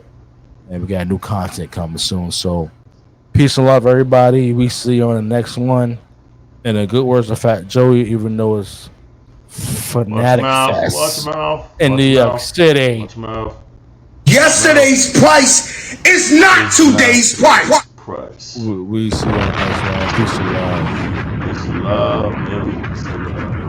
love. He don't feel shit because he coked up all the motherfucking time. Up all these bricks and let's build a shelter for the homeless so that Yes, maybe your mother sir. has a place to live. And your sister too. I want your mother and your sister